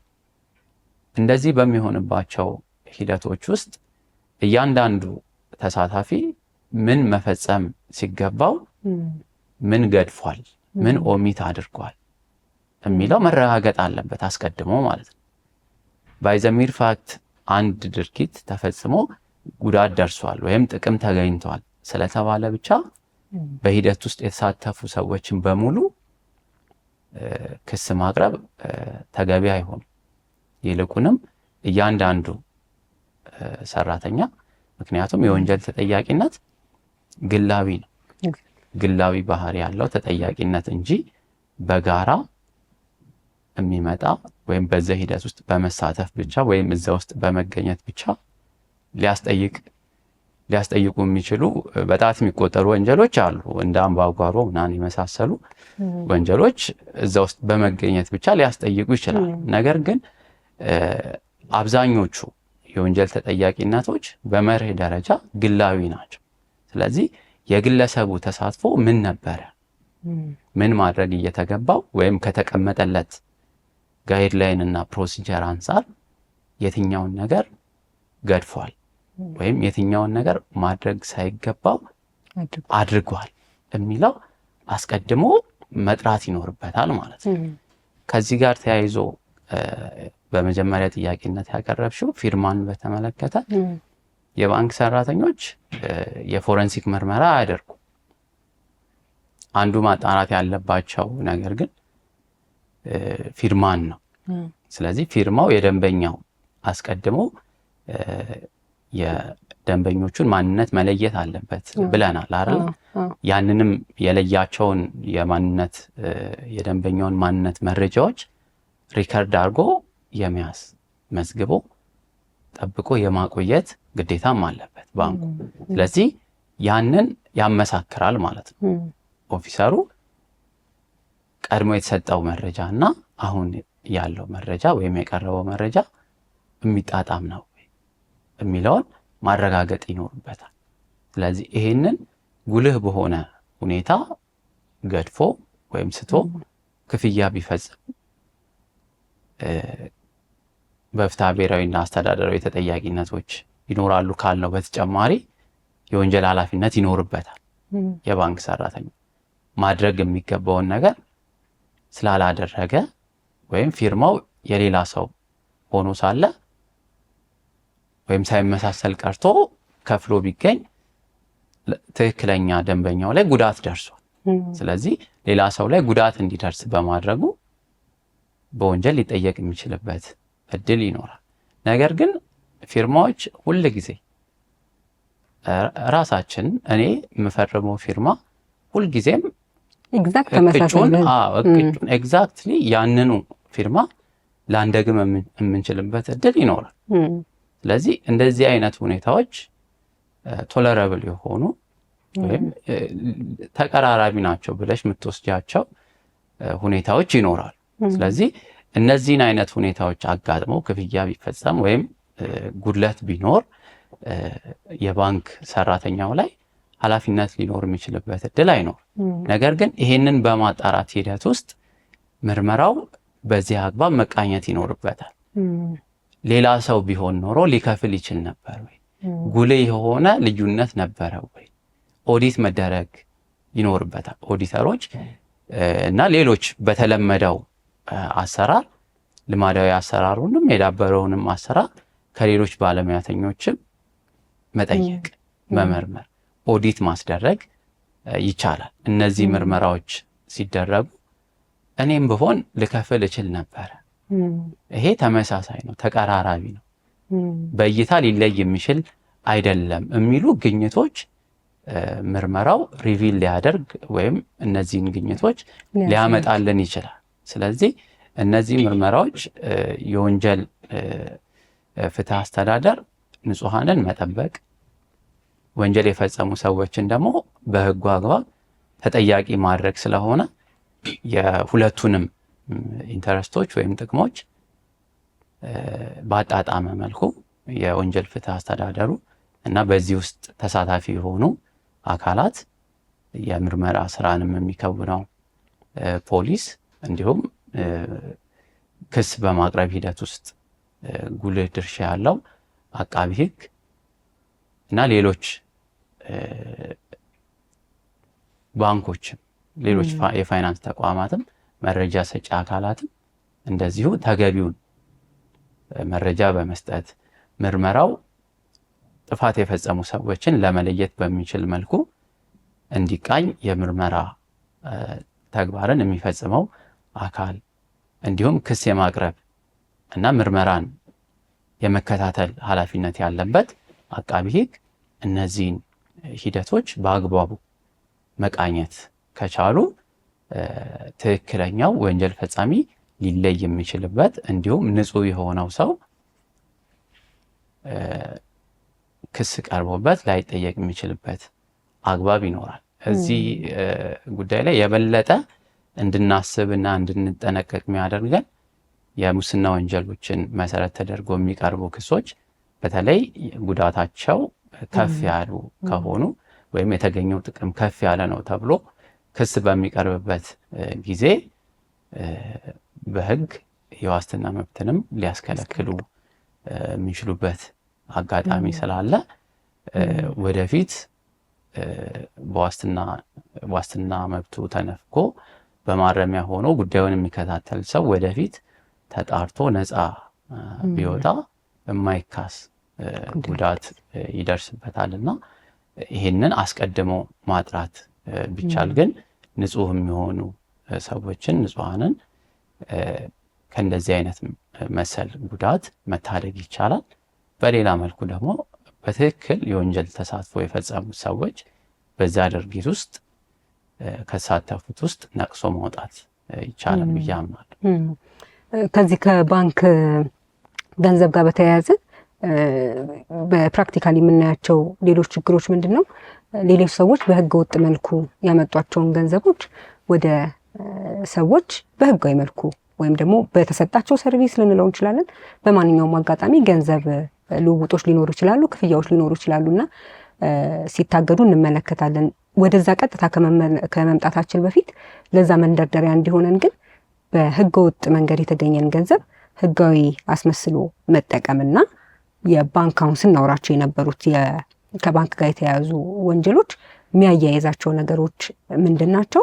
ከዛም በተጨማሪ ደግሞ ለዚህ በህገ ወጥ መልኩ የተገኘ መኒ ላውንደሪንግ ለምንለው ወንጀል ሰዎች ባንኮችን የሚጠቀሙት እንዴት ነው? ወይም ባንኮች መጠቀሚያ ሲሆኑ የምንመለከተው በምን አይነት ሁኔታ ነው የሚለውን ለመንደርደሪያ እንጠቀም። እሺ፣ ያው በእንግሊዝኛው መኒ ላውንደሪንግ ነው የሚባለው። በአማርኛው ለዚህ አቻ ትርጉም ወይም ቃል የለውም እስካሁን። ነገር ግን ህጉ የሚጠቀመው በወንጀል የተገኘ ንብረት ወይም ሀብት ህጋዊ አስመስሎ ማቅረብ በሚል ትርጉም በሚመስል መልኩ ነው የሚያስቀምጠው። ስለዚህ በወንጀል የተገኘን ንብረት ወይም ሀብት ህጋዊ አስመስሎ ማቅረብ ወንጀልን ለመግለጽ መኒ ላውንደሪንግ ብለን እንቀጥላለን ማለት ነው። ስለዚህ የመኒ ላውንደሪንግ ወንጀልና ባንኮች በምን አይነት መልኩ ሊገናኙ ይችላሉ? ሰዎች ባንኮችን ከመኒ ላውንደሪንግ አንፃር እንዴት ሊጠቀሟቸው ይችላሉ የሚለው መሰረታዊ ጥያቄ ነው። ሰዎች የባንክ ስራ ከሚባሉት በእኛም ህግ በአዋጅ ቁጥር የባንክ ስራ አዋጅ ቁጥር 1360 2017 አንቀጽ 2 ላይ ንዑስ ቁጥር 6 ላይ በግልጽ እንደተመለከተው የባንክ ስራ ተብሎ የተዘረዘሩ የባንክ ስራ ተግባራት አሉ። ስለዚህ እነዚህ የባንክ ስራ ተግባራት ተብለው በሌሎች ሀገራትም የተለመዱ ስራዎች ናቸው። ከነዚህ መካከል ገንዘብን ተቀብሎ ማስቀመጥ፣ ብድር መስጠት፣ ገንዘብ ማስተላለፍ የመሳሰሉትን ሰርቪሶች የሚሰጡት ባንኮች ናቸው ወይም የባንክ ስራዎች ተብለው የሚታወቁ ናቸው። ስለዚህ መኒ ላውንደሪንግ ማለት በአንድ የወንጀል ድርጊት የተገኘ ንብረትን ህጋዊ ለማስመሰል የሚፈጸም ድርጊት ነው። ስለዚህ በመኒ ላውንደሪንግ ውስጥ ሁለት ኤሌመንቶች አሉ ወይም ፍሬ ነገሮች አሉ። አንደኛው ፕሮሲድስ የምንለው ወይም የወንጀል ፍሬ የምንለው ይኖራል። ሁለተኛው ደግሞ ፕሪዲኬት ኦፌንስ ወይም አመንጭ ወንጀል የምንለው አስቀድሞ የተፈጸመ ወንጀል ይኖራል ማለት ነው። ስለዚህ ስለ መኒ ላውንደሪንግ ለማውራት አንድ አስቀድሞ የተፈጸመ ገንዘብ ወይም ንብረት ወይም ጥቅም ሊያስገኝ የሚችል ወንጀል አስቀድሞ መፈጸም አለበት ማለት ነው። ይሄንን ነው አመንጭ ወንጀል የሚለው ህጉ። ሌላኛው ደግሞ የወንጀል ፍሬ ነው። የወንጀል ፍሬ ማለት አንድን የወንጀል ድርጊት በመፈጸም በቀጥታ ወይም በተዘዋዋሪ የተገኘ ማንኛውም ንብረት ወይም ሀብት ነው። ይሄንን አዋጅ ቁጥር 780 በአዋጅ ቁጥር 1387 2017 እንደተሻሻለው አንቀጽ 2 ንዑስ ቁጥር 3 እና አንቀጽ 2 ንዑስ ቁጥር 5 ላይ በግልጽ ትርጉም ተሰጥቶባቸው እናገኛለን። ስለዚህ የወንጀል ፍሬውን ይዘው ሰዎች አመንጩን ወንጀል ከፈጸሙ በኋላ ላውንደር ማድረግ ይፈልጋሉ ማለት ነው። ከወንጀል ተጠያቂነት ለማምለጥ ከሌሎች ሎ ኢንፎርስመንት ኤጀንሲዎች እይታ ለመሰወር እንዲሁም ንብረቱን ያገኙትን በወንጀል ያገኙትን ገንዘብ ወደ ህጋዊ የፋይናንስ ስርዓቱ በማስገባት የወንጀል ድርጊታቸውን ኢንጆይ ለማድረግ ወይም ከወንጀል ድርጊታቸው ለመጠቀም ሲሉ ወደ ባንኮች ሊመጡ የሚችሉበት እድል ሰፊ ነው። ስለዚህ ባንኮች ሊሰጧቸው ከሚችሏቸው አገልግሎቶች በመነሳት በመኒ ላውንደሪንግ ረገድ ግንባር ቀደም ተመራጭ ናቸው ተብለው የሚቀመጡት በዓለም አቀፍ ተቋማትም ግምገማ ባንኮች ናቸው። ምክንያቱም አንደኛ ዲፖዚት ሊያደርጉ ይችላሉ። ገንዘብን በአደራ ተቀብለው የማስቀመጥ ስራን ይሰራሉ ባንኮች። ስለዚህ አንድ ሰው አመንጭ ወንጀሉን ፈጽሞ ገንዘቡን ወዴት ልውሰደው ብሎ ሲያስብ የመጀመሪያ ሊመጣለት የሚችለው አማራጭ ባንክ ይሆናል ማለት ነው። ስለዚህ ወደ ባንክ ቀርቦ የገንዘብ ማስቀመጥ የአደራ ውል ቀደም ሲል ስንነጋገርበት በነበረው አግባብ ሊዋዋል ይችላል። ሁለተኛው ደግሞ የገንዘብ ማስተላለፍ ስራን ይሰራሉ ባንኮች። የባንክ ስራም ተብሎ የሚታወቅ የገንዘብ ማስተላለፍ ስራ። ስለዚህ ሌላኛው የመኒ ላውንደሪንግ አፈጻጸም ከምንጭ ወንጀሉ ተገኘ ገንዘቡ ከዛ ለሌላ ሰው ወይም ለራሱ ገንዘቡን ማስተላለፍ ይፈልጋል። ስለዚህ የማስተላለፍ ስራን ባንኮች ስለሚሰሩ ሰዎች ላውንደር ለማድረግ ገንዘባቸውን ወደ ባንኮች ሊመጡ ይችላሉ። ሶስተኛው የብድር አገልግሎት ይሰጣሉ ባንኮች እንደሚታወቀው። ስለዚህ አንድ ሰው በወንጀል ያገኘውን ንብረት ይዞ ብድር እንዲሰጠው ሊጠይቅ ይችላል።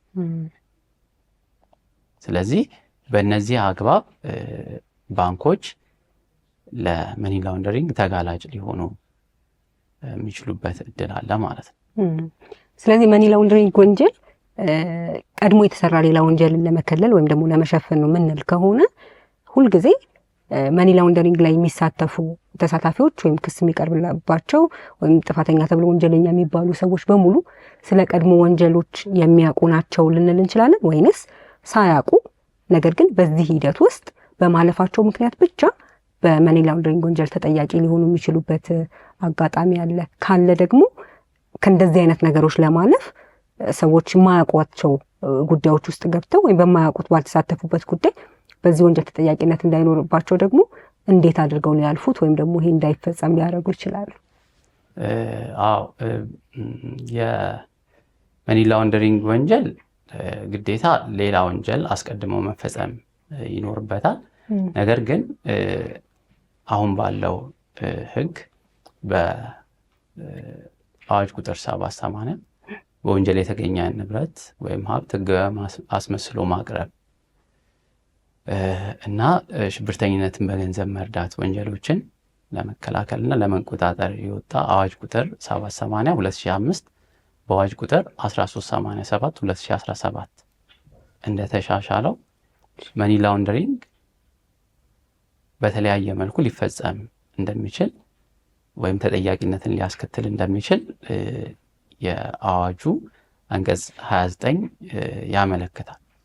ስለዚህ ምንጩን ከየት እንደተገኘ ወይም አመንጭ ወንጀሉን የፈጸመውን ሰው ለመሰወር በማሰብ ገንዘቡን ማስተላለፍ ወይም ንብረቱን ማስተላለፍ፣ ማስቀመጥ፣ እንዲሰወር ማድረግ፣ ትክክለኛ ምንጩን መደበቅ የመሳሰሉ ተግባራት መኒ ላውንደሪንግን ሊያቋቁም እንደሚችሉ ተደንግጓል። ስለዚህ ከዚህ አንጻር ሰዎች አስቀድሞ የተፈጸመውን አመንጪ የምንለውን ወንጀል መፈጸሙን አውቀው መኒ ላውንደሪንግ ወንጀሉንም ሊፈጽሙ ይችላሉ።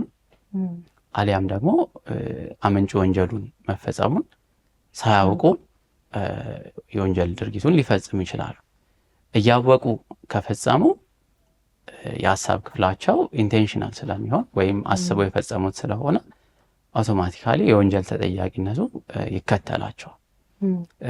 እንዲሁም በቸልተኝነትም የሚፈጸም ከሆነ ቅጣቱ ቀድሞ በነበረው ስራ ላይ ይውል በነበረው በተሻሻለው አዋጅ ቁጥር 780 በቸልተኝነትንም አስበው የሚፈጸምንም መኒ ላውንደሪንግ በተመሳይ የቅጣት ሬንጅ ውስጥ ወይም የቅጣት እርከን ውስጥ ነበረ የሚያሳርፈው። አሁን ግን አስበው የሚፈጸመው ወንጀል ታስቦ ወይም ኢንቴንሽናል የሚፈጸመው ወንጀል ከ10 እስከ 15 ዓመት እንዲያስቀጣ፣ በቸልተኝነት የሚፈጸም ከሆነ ደግሞ ከ5 እስከ 10 ዓመት እንዲቀጣ ተደርጎ በአዋጅ ቁጥር 1387 2017 ማሻሻያ ተደርጎለታል ማለት ነው። ስለዚህ በመርህ ደረጃ መኒ ላውንደሪንግ ታስቦ ሆነ በቸልተኝነት የተፈጸመ እንደሆነ ሊያስጠይቅ ይችላል ማለት ነው። ነገር ግን ሰዎች የንብረቱን ከየት መጣነት ወይም ሶርስ ሳያውቁ ድርጊቱን ሊፈጽሙ የሚችሉበት እድል አለ። ስለዚህ ሳያውቁ የሚሆን ከሆነ ቸልተኝነት ወይም በቸልተኝነት የሚፈጸሙ ተግባራት ላይ ሊያርፍ ይችላል። ከዛ ውጪ ግን ከቸልተኝነት ውጪ ያለ የወንጀል ተጠያቂነት ስለሌለ ላይጠየቁ የሚችሉበት እድል ይኖራል ማለት ነው። ስለዚህ ቸልተኝነት በሕጉ በተመለከተው አግባብ አንድ ሰው ቸልተኛ ነበረ ለማለት የሚያስችሉ ሁኔታዎች መሟላት አለባቸው ማለት ነው። ማወቅ ሲገባው ወይም መጠርጠር ሲገባው ሊያገናዝብ ሲገባ ይህንን ሳያደርግ ቀርቶ ገንዘቡን አስተላልፎ ወይም ላውንደር አድርጎ የሚገኝ ከሆነ የስቴት ኦፍ ማይንዱ ቸልተኝነትን ሊያቋቁም የሚችልበት እድል ስለሚኖር በወንጀል ይጠየቃል። ከዚህ ውጭ ግን ገንዘቡን በመደበኛ የገንዘብ እንቅስቃሴ ውስጥ ሰዎች የገንዘብ እንቅስቃሴያቸው ከፍተኛ ሆኖ በርካታ ገንዘቦችን ትራንዛክት የሚያደርጉ ወይም የሚገበያዩ የነበረ ከሆነና በዛ ሂደት ውስጥ የመጡ ገንዘቦች ሆነው በተለመደው የዕለት ተዕለት እንቅስቃሴያቸው ውስጥ ሊፈጽሙት የሚችሉት አይነት የገንዘብ ዝውውር ቢሆን ሰዎች በቸልተኛ ናቸው ተብለው በወንጀል ሊጠየቁ የሚችሉበት አግባብ አይኖርም። ስለዚህ ቸልተኝነታቸውን ምርመራው እንደዚሁ ማጥራት ይኖርበታል አስቀድሞ ማለት ነው።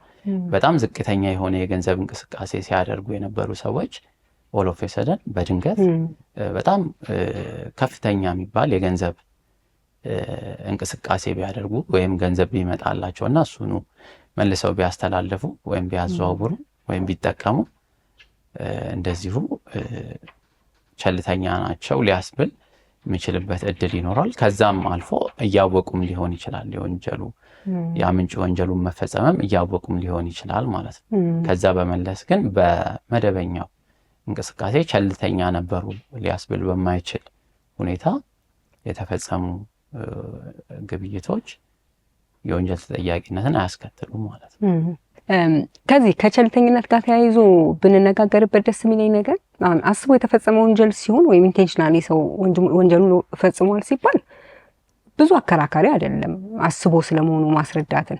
ቸልተኝነትን ስንል ግን ወይ እንደ ግለሰቡ የግል ባህሪ ወይ ደግሞ በሪዝናብል ማን ስታንዳርድ ይሄንን ነገር ማሰብ ሲገባው ችላ ስላለው ነው ተብሎ ነው ሊታሰብ የሚችለው አይደለ? ቸልተኝነት ላይ ሊወድቅ የሚችለው በወንጀል ሕግ መሰረት። ግን አሁን ከዚህ ከመኒ ላውንደሪንግ ወንጀል ጋር ስናያይዘው ግን አንድን ሰው ቸልተኛ ነው የሚለውን ነገር ሊያረጋግጥልን የሚችለው ፍሬ ነገር ለምሳሌ የገንዘቡ መጠን ከፍ ማለቱ ልንል እንችላለን፣ ወይንስ ያስገባለት ሰው ማንነትን ማወቅ ስለሚጠበቅበት ነው ልንል እንችላለን፣ ወይንስ የገባውን ገንዘብ ሙሉ ለሙሉ ወደ ሌላው ደግሞ ወይም ቀድሞ ከነበረው ሰው ጋር ግንኙነት ላለው ሰው ትራንስፈር ማድረጉ ነው። እንዴት ነው ቸልተኝነት የሚለውን ነገር ማረጋገጥ የምንችለው? ምክንያቱም አንዳንዴ በጣም ትንንሽ ገንዘብ የሚገባለት ሰው ሆኖ ግን በሆነ አይነት ትራንዛክሽን ልንለው እንችላለን ወይም የስራ አጋጣሚ ትልቅ ገንዘብ ሊገባለት ይችላል። ስለዚህ ያ ገንዘብ የገባበት ምክንያት ደግሞ ቅድም እንደገለጹት ያስገባለት ሰው ያንን ወንጀል ለመደበቅ በማሰብ ነገር ግን ህጋዊ የሆነ አገልግሎት አግኝቶ ሊሆን የሚችልበትም አጋጣሚ ሊኖር ይችላል። ስለዚህ እንዴት ነው ማረጋገጥ የሚቻለው? ቀላልስ ነው ወይ እሱን ፕሩፍ ማድረግ? ቀላል አይደለም።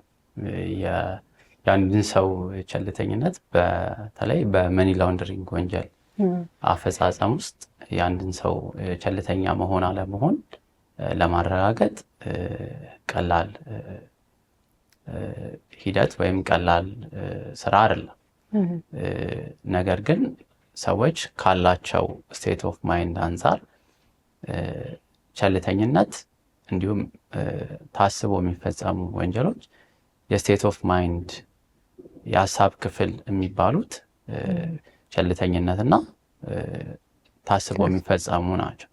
እነዚህ ስቴት ኦፍ ማይንድ የሰውን የሀሳብ ሁኔታ እንዴት ሲያስብ ነበረ ወይም ኢንቴንሽኑ ምን ነበረ፣ ሀሳቡ ምን ነበረ የሚለውን በተመለከተ ገቨርን የሚያደርጉ ናቸው። ስለዚህ የስቴት ኦፍ ማይንዱ ምን ነበር የሚለውን በተለያየ ሁኔታ መለየት ይገባል።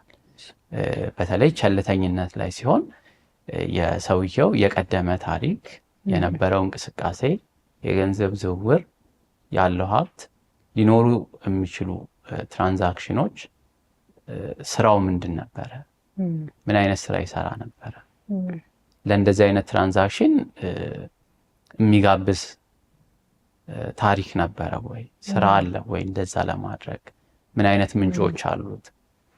ቸልተኛ በመሆኑ ሊጠየቅ የሚችለው እነዚህን ማጣራት የሚገባቸውን ወይም ማወቅ ይገባው የነበሩ ነገሮችን ሳያውቅ ቀርቶ እንደሆነ ወይም ለዛ ትራንዛክሽን ያንን ድርጊት ለመፈጸም የሚያስችለው ይሄ ነው የሚባል ጀስቲፊኬሽን የሌለው እንደሆነ በቸልተኝነት ሊጠየቅ የሚችልበት እድል አለ። ስለዚህ እንደ ነገሩ ሁኔታ ሊፈጸም የሚችለው ኬዝ ባይ ኬዝ ነው ሊወሰን የሚችለው የሰውየውም ማንነት የሰውየውም ሁኔታ። ምክንያቱም ቸልተኝነት ስቴት ኦፍ ማይንድ ነው ብለናል።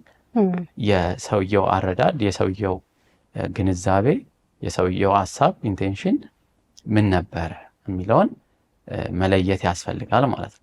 ስለዚህ ስቴት ኦፍ ማይንዱ ቸልተኛ ነበረ ሊያስብለው የሚችል ከሆነ በወንጀል ሊጠየቅ የሚችልበት እድል ይኖራል። ነገር ግን ይሄንን በማድረግ ሂደት ውስጥ የሰውየውን ግላዊ ሁኔታ፣ የገንዘብ እንቅስቃሴውን፣ የቀደመ ታሪኩን ከአመንጪ ወንጀል ከፈጸመው ሰው ጋር ወይም ገንዘብ ከሚያስተላልፈው ሰው ጋር የነበረውን የቀደመ ግንኙነት ከዛ በኋላም ቤኔፊት የሚያደርግበት የሚጠቀምበት ሁኔታም ካለ እነዚህን ሁሉ በተሟላ መልኩ መቃኘት ያስፈልጋል ማለት ነው። ስለዚህ በመተላለፉ ገንዘቡ ብዙ ስለሆነ ወይም ከፍተኛ ገንዘብ ስለሆነ እና ስለተላለፈለት ብቻ በወንጀል ተጠያቂ ማድረግ ተገቢ አይሆን። የገንዘቡ ከፍተኛ መሆን አንዱ ቸልተኝነቱን ወይም ማወቅ ይገባው ነበረ፣ መጠንቀቅ ይገባው ነበረ የምንለውን ጥያቄ ሊያስነሳ ከሚችል በቀር ራሱን ችሎ ማረጋገጫ ነው ማለት አይደል። ስለዚህ ጥያቄ ሊፈጥር ይችላል። ይህን ያህል ብር ከቀደመ ታሪክ አንጻር እንዴት ሊተላለፍልህ ቻለ የሚል ጥያቄ እንዲሁም እንዲያስረዳ እድል ሊሰጠው ይገባል ማለት ነው። ስለዚህ እነዚህን ሂደቶች ማለፍ ይኖርበታል። ከዚህም በተጨማሪ ሌሎች ተያያዥ ጉዳዮችን እንደየነገሩ ሁኔታ ኬዝ ባይ ኬዝ የሰውየው ስቴት ኦፍ ማይንድ ምን ነበር የሚለውን ማጣራት ያስፈልጋል ማለት ነው። እርሶም አጋጥሞታል ብዬ አስባለሁ። በተግባር ነው የምመለከተው። ኢቭን ክስ ቀርቦባቸው ራሱ የሚመጡ ሰዎችን ስንመለከት አንዳንዴ በትውውቅ ሊሆን ይችላል፣ መታወቂያ ስላልታደሰ ነው፣ እንደዚህ ስላልሆነ ነው ምክንያቶች ይፈጠሩና እነሱ ባላሰቡትና ባልጠረጠሩት ወይም ደግሞ ተሳታፊ ባልሆኑበት መንገድ ገንዘብ እንዲያስተላልፉላቸው የባንክ ሂሳብ ቁጥራቸው ይጠየቃሉ። ከዛ በኋላ ደግሞ ወደ ሌላ ሰው ደግሞ እንዲያስተላልፉላቸው ወይም ክፍያ እንዲፈጽሙላቸው ይደረጋል። ትንንሽም ትልልቅም ገንዘቦችን ማለት ነው። በዚህ ረገድ ይህንን ሼር የሚያደርጉት ከሆነ እንደዚህ አይነት ነገር አጋጥሞት የሚያውቅ ከሆነ ቸልተኝነትን ለማረጋገጥ ወይም ደግሞ አንድ ሰው ቸልተኛ ነው ሊባል ከሚችልበት መልኩ ሁኔታ ውስጥ አንዱ መጠቀሙ ወይም ደግሞ ሌሎች እንዲጠቀሙ ማስደረጉን ብቻም ሳይሆን ባለማወቅ በስህተት ለምሳሌ ሰዎችን የጠቀሙ የተባበሩ ስለሚመስላቸው ብቻ ብዙ ጊዜ በትብብር የምናደርገው ነገር አለ አይደለ? ገንዘብ ልላክልህና ከዛ ወደ ሌላ ሰው ላኩልኝ የሚል እንደዚህ አይነት ነገሮች ላይ ሲወድቁ እንመለከታለን። አጋጥሞት የሚያውቅ ከሆነ እዚህ ላይ የሆነ ነገር ቢሉን ደስ ይለኛል። አዎ እንደዚህ አይነት አጋጣሚዎች አሉ። በተግባርም እያጋጠሙ ያሉ ናቸው። ሰዎች ካላቸው ቀረቤታ አንጻር ለሰዎች በመራራት በመተባበር ሰዎችን ከማገዝ ከመደገፍ በጓደኝነት በቤተሰባዊ ግንኙነት በዘተ ገንዘብ አስተላልፍልኝ ቢባል ሊያስተላልፍ የሚችልበት እድል አለ። ስለዚህ ይሄንን ሁኔታ ቸልተኛ ነበረ ሊያስብለው የሚችለው አጠቃላይ የነገሩን አፈጻጸም በተመለከተ ዙሪያ ገባውን በመቃኘት ነው። ነገር ግን ከቤተሰባዊ ግንኙነት ከጓደኝነት ወይም ሌሎች ሰዎችን ከመርዳት አንጻር የተፈጸመ ግብይት መሆኑ መረጋገጥ የሚችል ከሆነ ያንን ማስረዳት የሚቻልበት እድል ካለ ሰውየው ቸልተኛ ነው ሊባል የሚችልበት አጋጣሚ አይኖርም። የገንዘቡ መጠን ሊያንስም ሊበዛም ይችላል። ነገር ግን ከፍ የሚል ከሆነ ገንዘቡ በጣም ከፍተኛ ገንዘብ ከሆነ ጥርጣሬው ከፍ ይላል። ቸልተኛ ነበረ የመባል እድልንም ይጋብዛል። ነገር ግን በመደበኛው የገንዘብ እንቅስቃሴ አፎርድ ሊያደርግ የሚችለውን ገንዘብ ቢያስተላልፍ አንድ ሰው ቸልተኛ ነበርክ ወይም አስበህ የመኒ ላውንደሪንግ ወንጀል ፈጽመሃል ሊባል የሚችልበት እድል አይኖርም። ስለዚህ ሰውየው በመተባበር ወይም በዝምድና በጓደኝነት ይህንን ሊያምን የሚችልበት ገንዘቡ ህጋዊ ነው ብሎ ሊያምን የሚችልበት ስቴት ኦፍ ማይንድ ላይ ሆኖ የፈጸመው የገንዘብ ዝውውር ወይም ትራንዛክሽን ከሆነ እንዲሁም ሌሎች ግብይቶችም ሊኖሩት ይችላሉ። ህጋዊ ሊባሉ የሚችሉ ግብይቶችም ሊኖሩት ይችላሉ። በእንደዚህ አይነት ሁኔታዎች የተፈጸመ ከሆነ ማስረዳት ይችላል፣ ጀስቲፋይ ማድረግ ይችላል። ቸልተኛም አልነበረም ሊባል የሚችልበት እድል አለ ማለት ነው።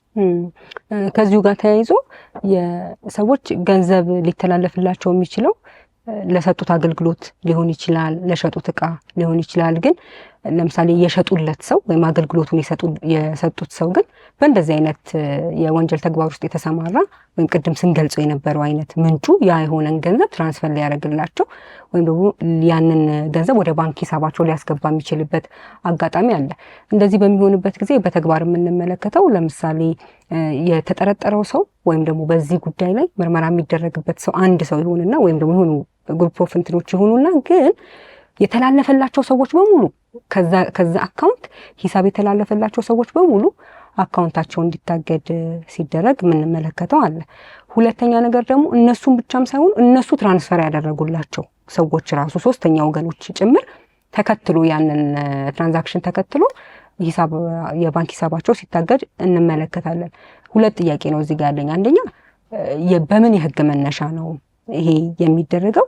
ሁለተኛ ደግሞ በሚታገድበት ጊዜ ለምሳሌ ይሄ ገንዘብ የገባለት አገልግሎት ሰጥቶ ገንዘብ የገባለት ሰው የገባው ገንዘብ 10,000 ብር ሊሆን ይችላል።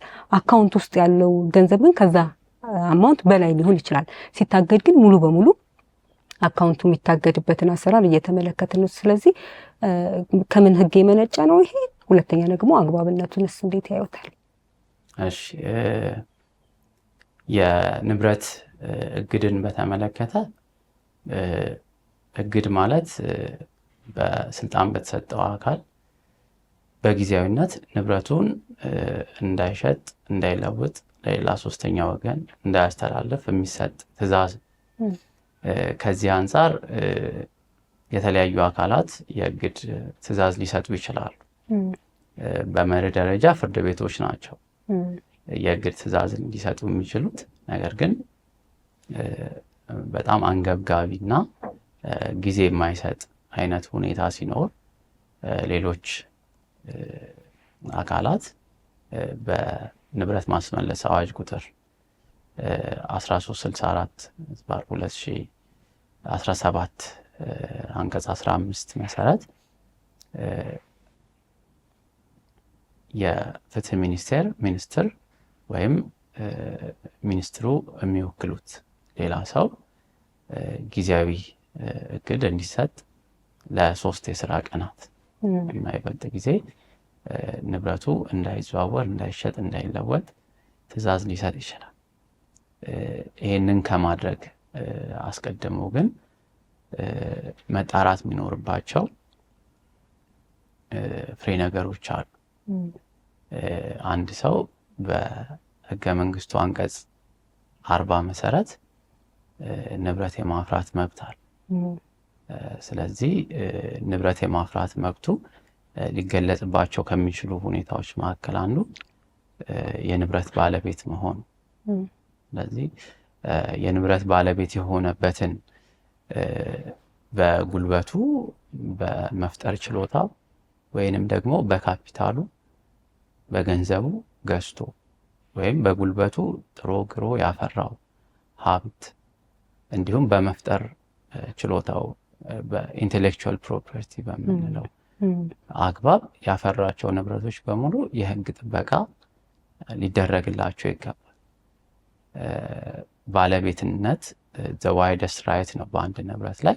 ሰፊው ንብረቱን መጠቀም፣ ፍሬውን መሰብሰብ እንዲሁም ባለቤት መሆን፣ መሸጥ፣ መለወጥ ጭምር የሚያካትት ነው ማለት ነው። ስለዚህ ከዚህ መብት አንጻር ንብረቱን ሊጠቀምበት ይችላል፣ ፍሬውን ሊሰበስብ ይችላል። ነገር ግን እግድ ሲኖርበት የንብረት መብት ሶስተኛው ክፍል ለሌላ የማስተላለፍ ወይም አቢዩዘስ የምንለው መብቱ ይገደባል ማለት ነው። ስለዚህ ወደዚህ ህገ መንግስታዊ ወደ ሆነው መብት ጣልቃ እየተገባ ነው ማለት ነው፣ ወይም ገደብ እየተደረገ ነው በንብረት መብት ረገድ። ስለዚህ በንብረት መብት ረገድ ገደብ የሚደረገው ወይም ጣልቃ የሚገባው ህግ በሚያዘው አግባብ መሆን አለበት፣ ወይም ተገቢው ጥንቃቄና አሰራርን ተከትሎ መሆን አለበት። ሰዎች ገንዘብ ሊተላለፍላቸው ይችላል። የአመንጭ ወንጀሉ ፍሬ የሆነ የወንጀል ፍሬ አንዱ የመኒ ላውንደሪንግ ማቋቋሚያ ኤሌመንት ነው ብለናል። ስለ መኒ ላውንደሪንግ ለማውራት የወንጀል ፍሬ መኖር አለበት። የወንጀል ድርጊቱ ተፈጽሞ በቀጥታ ወይም በተዘዋዋሪ የሚገኝ የንብረት ጥቅም ሊኖር ይገባል ማለት ነው። ስለዚህ ይህንን የንብረት ጥቅም ለሌላ ሰው ማስተላለፍ፣ መሰወር፣ መደበቅ፣ መጠቀም፣ መያዝ ወዘተ መኒ ላውንደሪንግ ወንጀሎች ናቸው። ይሄ የሚሆን ከሆነ ንብረቱ መወረስ እንዳለበት ሊወረሱ ከሚችሉ ንብረቶች መካከል አንዱና ዋነኛው የወንጀሉ ፍሬ ነው። ስለዚህ በቀጥታ የወንጀሉ ፍሬ ከተገኘ ያንን ማገድ ይገባል ማለት ነው። ያም ማይገኝ ከሆነ ተመጣጣኙ ሊታገድ ይችላል። ነገር ግን ወደ ማገድ ተግባር ውስጥ ከመገባቱ በፊት አክቹዋሊ እነዛ ሰዎች ንብረቱ የሚታገድባቸው ሰዎች ምን አይነት ተሳትፎ ነበራቸው? ምን ያህል ገንዘብ ተላልፎላቸዋል? ይሄንንስ ያውቁ ነበር ወይ? ወዘተ የሚለውን ማጣራት ይገባል። ይሄንን በግልጽ ማጥራት ይገባዋል። አንድ ንብረት ይታገድልኝ ወይም ገንዘብ ወይም የባንክ ሂሳብ ይታገድልኝ ብሎ የሚጠይቅ አካል ይህንን አስቀድሞ ማጥራት ይኖርበታል። ስለ ባንክ ሂሳቡ ባለቤት ማንነት ማጣራት ይገባዋል። ቀደም ሲል እንደገለጽ ነው ባንኮች ካለባቸው ግዴታዎች መካከል ደንበኛውን መለየት ወይም ኖው ዩር ከስተመር KYC የሚባለው ደንበኛውን የባንኩን ደንበኛ ማወቅ ይገባቸዋል። ስለዚህ በKYC መሰረት ባንኩን ወይም ሌሎች አካላትን መረጃ የሚይዙና የሚሰጡ አካላት አሉ፣ በፋይናንስ መረጃ ረገድ ማለት ነው። ስለዚህ እነዚህን ተቋማት በመጠየቅ መረጃውን አስቀድሞ መሰብሰብ ይገባል። ወደ ሌላ ሰው መብት ጣልቃ ከመገባቱ አስቀድሞ የፋይናንስ ደህንነት አገልግሎት ወይም FIS የሚባል ተቋም አለ። የፋይናንስ መረጃዎችን የሚያጠናቅርና ለምርመራና የአቃቢ ሕግ ተቋማት የሚያጋራ ተቋም። ስለዚህ አሁን በወጣው አዋጅ ቁጥር 1364 2017 አንቀጽ 15 መሰረት እግድ ለማሰጠት የንብረት እግድ ለማሰጠት አቃቢ ሕግ እንዲሁም በፍትህ ሚኒስቴር የተቀጠረ የንብረት መርማሪ ይህንን ማመልከቻ ማቅረብ ይችላል። ነገር ግን ማመልከቻው ከመቅረቡ በፊት በትክክልም የምንፈልገው የዛ ሰው አካውንት ነው ወይ፣ የተላለፈለት ምን ያህል ነው የሚለውን አስቀድሞ ፕሪሊሚነሪ የሆነ ቅድመ እግድ ምርመራ ወይም ግምገማ መደረግ አለበት። ይሄ በሌሎች ሀገራት የዳበረ አሰራር ፕሪሊሚነሪ ኢንቨስቲጌሽን ይከናወናል። ወደ ንብረት ምርመራም ወይም ወደ ፋይናንስ ምርመራም ከመገባቱ አስቀድሞ ወደ እግድም ከመገባቱ አስቀድሞ የአመንጪ ወንጀሉ ፈጻሚና ሌሎች ሰዎች ያላቸው ጉድኝት ያላቸው ግንኙነት ምንድን ነው፣ የተላለፈው ገንዘብ ወዴት ሄደ የሚለውን ዱካውን በመከተል ለየትኛው ሰው ገብቷል የሚለውን አይደንቲፋይ ማድረግ መለየት እና የት ነው ያለው የሚለውን ደግሞ ትሬስ ማድረግ እና ማወቅ ይገባል። ከዛ በኋላ ወደ እግድ መግባት፣ ወደ እግድ ማመልከቻ፣ ወደ እግድ ማሰጠት ሊገባ ይችላል። ነገር ግን ይሄ በጣም ቀላል የሚባል ሂደት አይደለም። ላውንደረሮች ወይም ገንዘቡን ህጋዊ አስመስለው ማቅረብ የሚፈልጉ ሰዎች በጣም በፍጥነት ገንዘቡን ወይም ንብረቱን ማዘዋወር እና ማሸሽ ይፈልጉ ይሆናል። ስለዚህ እንደዚህ አይነት ሁኔታዎች ሲኖሩ ጊዜያዊ የሆነ በፍትህ ሚኒስቴር ሊሰጥ የሚችል የ3 ቀናት እግድ ሊኖር ይችላል። በዛ የ3 ቀን እግድ ውስጥ ግን መርማሪው አካል ወይም አቃቢ ህግ አጣርቶ ማንነቱን አጣርቶ ትክክለኛውን ሰው እንዲሁም የባንክ ሂሳብ ለፍርድ ቤት አቅርቦ ማሳገድ ይችላል የሚል ምክንያታዊ የሆነ ጊዜ ነው በሚል ህግ አውጪው ይህን የጊዜ ገደብ አስቀምጧል። ስለዚህ 3ቱ የስራ ቀናት የሚያልፉ ከሆነ ሚኒስትሩ የሚሰጡት የእግድ ትዕዛዝ ያበቃል ማለት ነው። ላፕስ ያደርጋል። 3 ቀናት እንዳለፉ ያለ ተጨማሪ ሌላ ትዕዛዝ ወይም ደብዳቤ ማምጣት ሳያስፈልግ እግዱ የሚነሳ ይሆናል። ስለዚህ የፋይናንስ ደህንነት አገልግሎትም እንደዚሁ አጠራጣሪ ግብይቶች ወይም ሰስፒሺየስ ትራንዛክሽንስ ምንላቸው ግብይቶች ሲኖሩ እንደዚሁ ለ7 የስራ ቀናት እግድ መስጠት እንደሚችል አዋጅ ቁጥር 780 አዋጅ ቁጥር 1387 2017 እንደተሻሻለው ይደነግጋሉ። ስለዚህ አስቀድሞ መደረግ የሚገባቸው ፕሪሊሚናሪ ቅድመ ምርመራ ወይም ቅድመ እግድ ማጣራቶች አሉ። ማንነቱን የሰውየውን የንብረት መብት ከመገደባችን ወይም በፍርድ ቤት ከማስገደባችን በፊት የሰውየውን ማንነትና የንብረቱን ትክክለኛነት እኛ የምንፈልገውን ወይም ምርመራው የሚፈልገውን ንብረት ማሳገዳችንን ማጣራትና ማረጋገጥ ብንችል የተሻለ የሰዎች መብት ይከበራል የሚል እምነት አለኝ። በተግባር ግን እንደዛ ነው ወይ? ለምሳሌ ከ3 ቀን በኋላ አውቶማቲካሊ አካውንታቸው ይለቀቃሉ ወይ? ሰዎች ፍርድ ቤት እየቀረቡ የተሰጠ እግድ እንዲነሳላቸው ማመልከቻ እያቀረቡ አይደለ ወይ? እሱ ደግሞ ምን ያህል ህጋዊ ነው የሚለውንና ቅድም ደግሞ ለመግለጽ እንደሞከርኩት ሰዎች አካውንታቸው መሰረታዊ የሆነ መብታቸው ህገ መንግስቱ አንቀጽ 40 ላይ የተቀመጠ ንብረት የማፍራት ከዛ ባፈሩት ንብረት የመጠቀም መብት አላቸው። ያ ሊታገድ የሚችለው በወንጀል የተገኘ ነገር ካለ ያንን ለማስቆም ሲባል ብቻ ነው።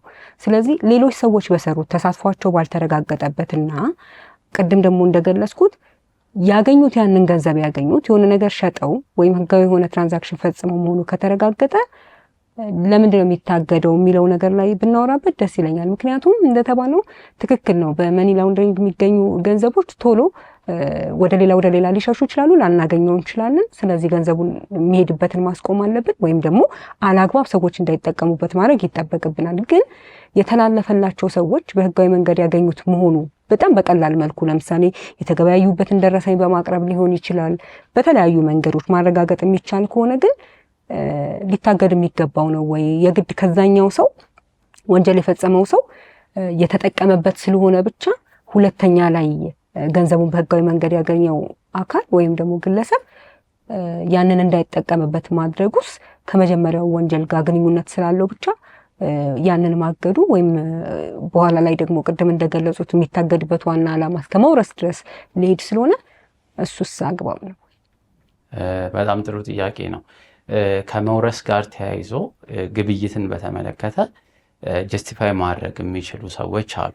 ግብይቱ ወይም ትራንዛክሽን ግብይት የሚለው ህጉ ትራንዛክሽንን በእንግሊዝኛው የግድ መሸጥ መለወጥ ብቻ ላይሆን ይችላል። ስለዚህ ትራንዛክሽኑ ወይም ግብይቱ በምክንያት የተፈጸመ ስለመሆኑ ያንን ምክንያት ማስረዳት የሚችሉ ከሆነ አይደለም በወንጀል ሊጠየቁ ንብረቱ ራሱ አይወረስም። ስለዚህ ንብረት መወረስ ሲቪል ሊያቢሊቲ ነው ወይም ፍትሐ ብሔራዊ ኃላፊነት ነው የሚሆነው። ከንብረት ጋር በተገናኘ የሚቀርብ ክርክር ነው የሚሆነው። ክሱም አክሽን ኢን ረም ወይም ንብረት ተኮር ወይም ንብረቱን መሰረት ያደረገ ክስ ነው የሚሆን። ህጉ አይደለም በወንጀል ሊጠየቁ ይቅርና ንብረቱ እንኳን አይወረስባቸውም። ትራንዛክሽኑ ላገኙት አገልግሎት የተከፈለ ክፍያ መሆኑን ወይም ህጋዊ ግንኙነት ኖሯቸው የተፈጸመ ግብይት ወይም ክፍያ መሆኑን ማረጋገጥ የሚቻል ከሆነ ንብረቱ አይወረስባቸውም። ለከፈሉት ክፍያ ላገኙት አገልግሎት የተፈጸመ መሆኑ እስከተረጋገጠ ድረስ ማለት ነው። ነገር ግን እግድ ቀድሞ ሊሰጥ ይገባል ወይ የሚለውን በተመለከተ ይሄንን ኋላ ላይ እግዱ ከተሰጠ በኋላ ሰዎች እየቀረቡ ሊያስረዱ የሚችሉበት እድል ይኖራል። ነገር ግን ቀደም ሲል እንዳልኩት በእውነት የምንፈልገው ምርመራው የሚፈልገው እነዚህን ሰዎች ነው ወይ፣ ይሄንን ንብረት ነው ወይ፣ ይሄንን የባንክ ሂሳብ ነው ወይ የሚለው በቅድመ ምርመራ መጣራት ቢቻል ጉዳቱን ወይም የሚከሰተውን መስተጓጎል ያለዝበዋል ወይም ይቀንሰዋል። ነገር ግን ይሄ እስኪሆን በሚል ግን ወደ እግድ ሳይኬድ ሊቀር አይችልም። ምክንያቱም ንብረቱን ነው የሚፈለገው፣ ንብረቱን ነው የሚከተለው ምርመራው። ስለዚህ ንብረቱ ወደ ገባበት የባንክ ሂሳብ እየሄደ ማሳገዱ ሊኖር ይችላል። ነገር ግን ሰዎች የታገደባቸው ግለሰቦች ቀርበው በዚህ ትራንዛክሽን ነው ክፍያው የተፈጸመ ወይም ይህንን አገልግሎት ሰጥቶኝ ነው ይህንን የከፈልኩት ወይም ይህንን አገልግሎት አግኝቼ ነው የሚለውን ማስረዳት ከቻሉ አስቀድሞ መጣራት ቢችል እሰየው። ማይሆን ከሆነ ግን ይሄ ማይቻል ከሆነ ግን በእግድ ሂደት ውስጥም ሰዎች ቀርበው ይህንን አስረድተው እግዱ ሊነሳላቸው ይገባል። ምክንያቱም እንደዚህ አይነት ንብረቶች አይወረሱም ብሎ ሕጉ ስለሚያስቀምጥ ማለት ነው። ማይወረስ ከሆነ ደግሞ ንብረቱ ታግዶ ሊቆይ የሚችልበት አግባብ የለም። በተግባር ያለውን ሂደት በተመለከተ የፍትህ ሚኒስቴር ኃላፊ ወይም ሚኒስትሩ ወይም እርሳቸው የሚወክሉት ተወካይ ነው የእግድ ትዕዛዝ ሊሰጥ የሚችል። ይሄንን ለ3 የስራ ቀናት ነው ሊቆይ የሚችለው። በ3 የስራ ቀናት ውስጥ የፍትህ ሚኒስቴር የንብረት መርማሪ ወይንም ደግሞ አቃቢ ሕግ የፍርድ ቤት የእግድ ትዕዛዝ የማያመጣ ከሆነ ላፕስ ያደርጋል ወይም ይቋረጣል፣ እግዱ ቀሪ ይሆናል። ቀድሞ በነበረው የህግ ማዕቀፍ አዋጅ ቁጥር 1364 2017 ከመውጣቱ በፊት ይሄንን በተመለከተ ግልጽ የሆነ ድንጋጌ አልነበረም። ስለዚህ ሰዎች ንብረታቸው በተቋማቱ ይታገዳል። ምክንያቱም ቀድሞ የነበሩት አዋጆች አዋጅ ቁጥር 434 በአዋጅ ቁጥር 882 2007 እንደተሻሻለው ለጸረ ሙስና ኮሚሽን ኮሚሽነር ወይም ምክትሎቻቸው ስልጣን ይሰጥ ነበረ። በፌዴራል ጠቅላይ አቃቢ ሕግ ማቋቋሚያ አዋጅ ቁጥር 943 2008 መሰረት እነዚህ ስልጣኖች ለጠቅላይ አቃቢ ሕግ ወይም ለፍትህ ሚኒስቴር ስለተላለፉ ይህንን ስልጣን ይዞ እግድ ይሰጥ ነበረ በፍትህ ሚኒስቴር ኃላፊዎች ማለት ነው። ነገር ግን ግልጽ የሆነ ቀሪ ይሆናል ሌላ ተለዋጭ ትዕዛዝ እስካልመጣ የፍርድ ቤት እግድ እስካልመጣ ድረስ የሚል ግልጽ የሆነ ድንጋጌ አልነበረ። ነገር ግን በአርጊመንት የሚሰጠው ትዕዛዝ ቀድሞ የነበረው ለ48 ሰዓታት ነበር። በተቋሙ ኃላፊዎች የሚሰጠው የእግድ ትዕዛዝ ለ48 ሰዓታት ይቆያል ስለሚል ከ48 ሰዓት በኋላ ላፕስ ያደርጋል የሚል የተቃርኖ ንባብ በተቃርኖ ንባብ መረዳት ይቻላል የሚል መከራከሪያ ይቀርብ ነበር። ነገር ግን ግልጽ የሆነ የህግ ድንጋጌ አልነበር። አሁን ላይ ግን ግልጽ በሆነ መልኩ የፍትህ ሚኒስቴር ሚኒስትር ወይም ተወካያቸው የሚሰጡት የእግድ ትዕዛዝ ከ3 የስራ ቀናት በኋላ የፍርድ ቤት የእግድ ትዕዛዝ ካልመጣለት በቀር ቀሪ እንደሚሆን ግልጽ ድንጋጌ ህግ አውጪው አካቷል። ስለዚህ በዚህ የህግ አግባብ መከወን የሁላችንም ድርሻ ነው የሚሆን። የህግ አስፈጻሚ አካላትም ሌሎች ንብረት የመመዝገብ ስልጣን የተሰጣቸው ተቋማት ባንክን ጨምሮ ማለት ነው። ስለዚህ በዚህ አግባብ ሊከወን ይገባል። ቅርብ ጊዜ የወጣ አዋጅ ወይም ህግ ስለሆነ ወደ ህብረተሰቡ ላይሰርጽ ይችላል። ነገር ግን እንደዚህ አይነት ጅማሮ መኖሩ በህግ አውጪው የግለሰቦችን መብት ከማስጠበቅ አንጻር አንድ እርምጃ ነው።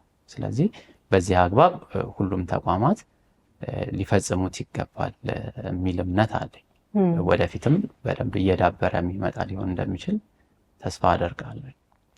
የሚታገደው መጠን የገባለት አማውንት ብቻ መሆን አይገባውም ወይ? ሙሉ በሙሉ አካውንቱን ማገዱ ተገቢነት እንደዛ አጋጥሞት ከሆነ በተግባር እንደዛ አይነት አሰራሮች ስለተመለከትኩኝ እሱ ተገቢ ነው ይላሉ ወይ? ከሆነ ምክንያቱን ግለጹልና እያይዘው ደግሞ በዚሁ ከዚሁ ጋር አሁን ስናወራቸው ከነበሩት ጉዳዮች ጋር በተያያዙ በተግባር በምርመራም ሆነ ከዚህ ከእግድ ጋር በተያያዘ የሚፈጸሙ ስህተቶች እንዴት ያሉ ናቸው? ምን ምን ደግሞ መሰረታዊ የሚሉት በቃ እነዚህ ነገሮች በተግባር የምንመለከታቸው ከህግ ውጭ ናቸው፣ ከአሰራር ውጭ ናቸው፣ ስለዚህ መስተካከል አለበት የሚሉት ደግሞ የተመለከቱት ነገር ካለ?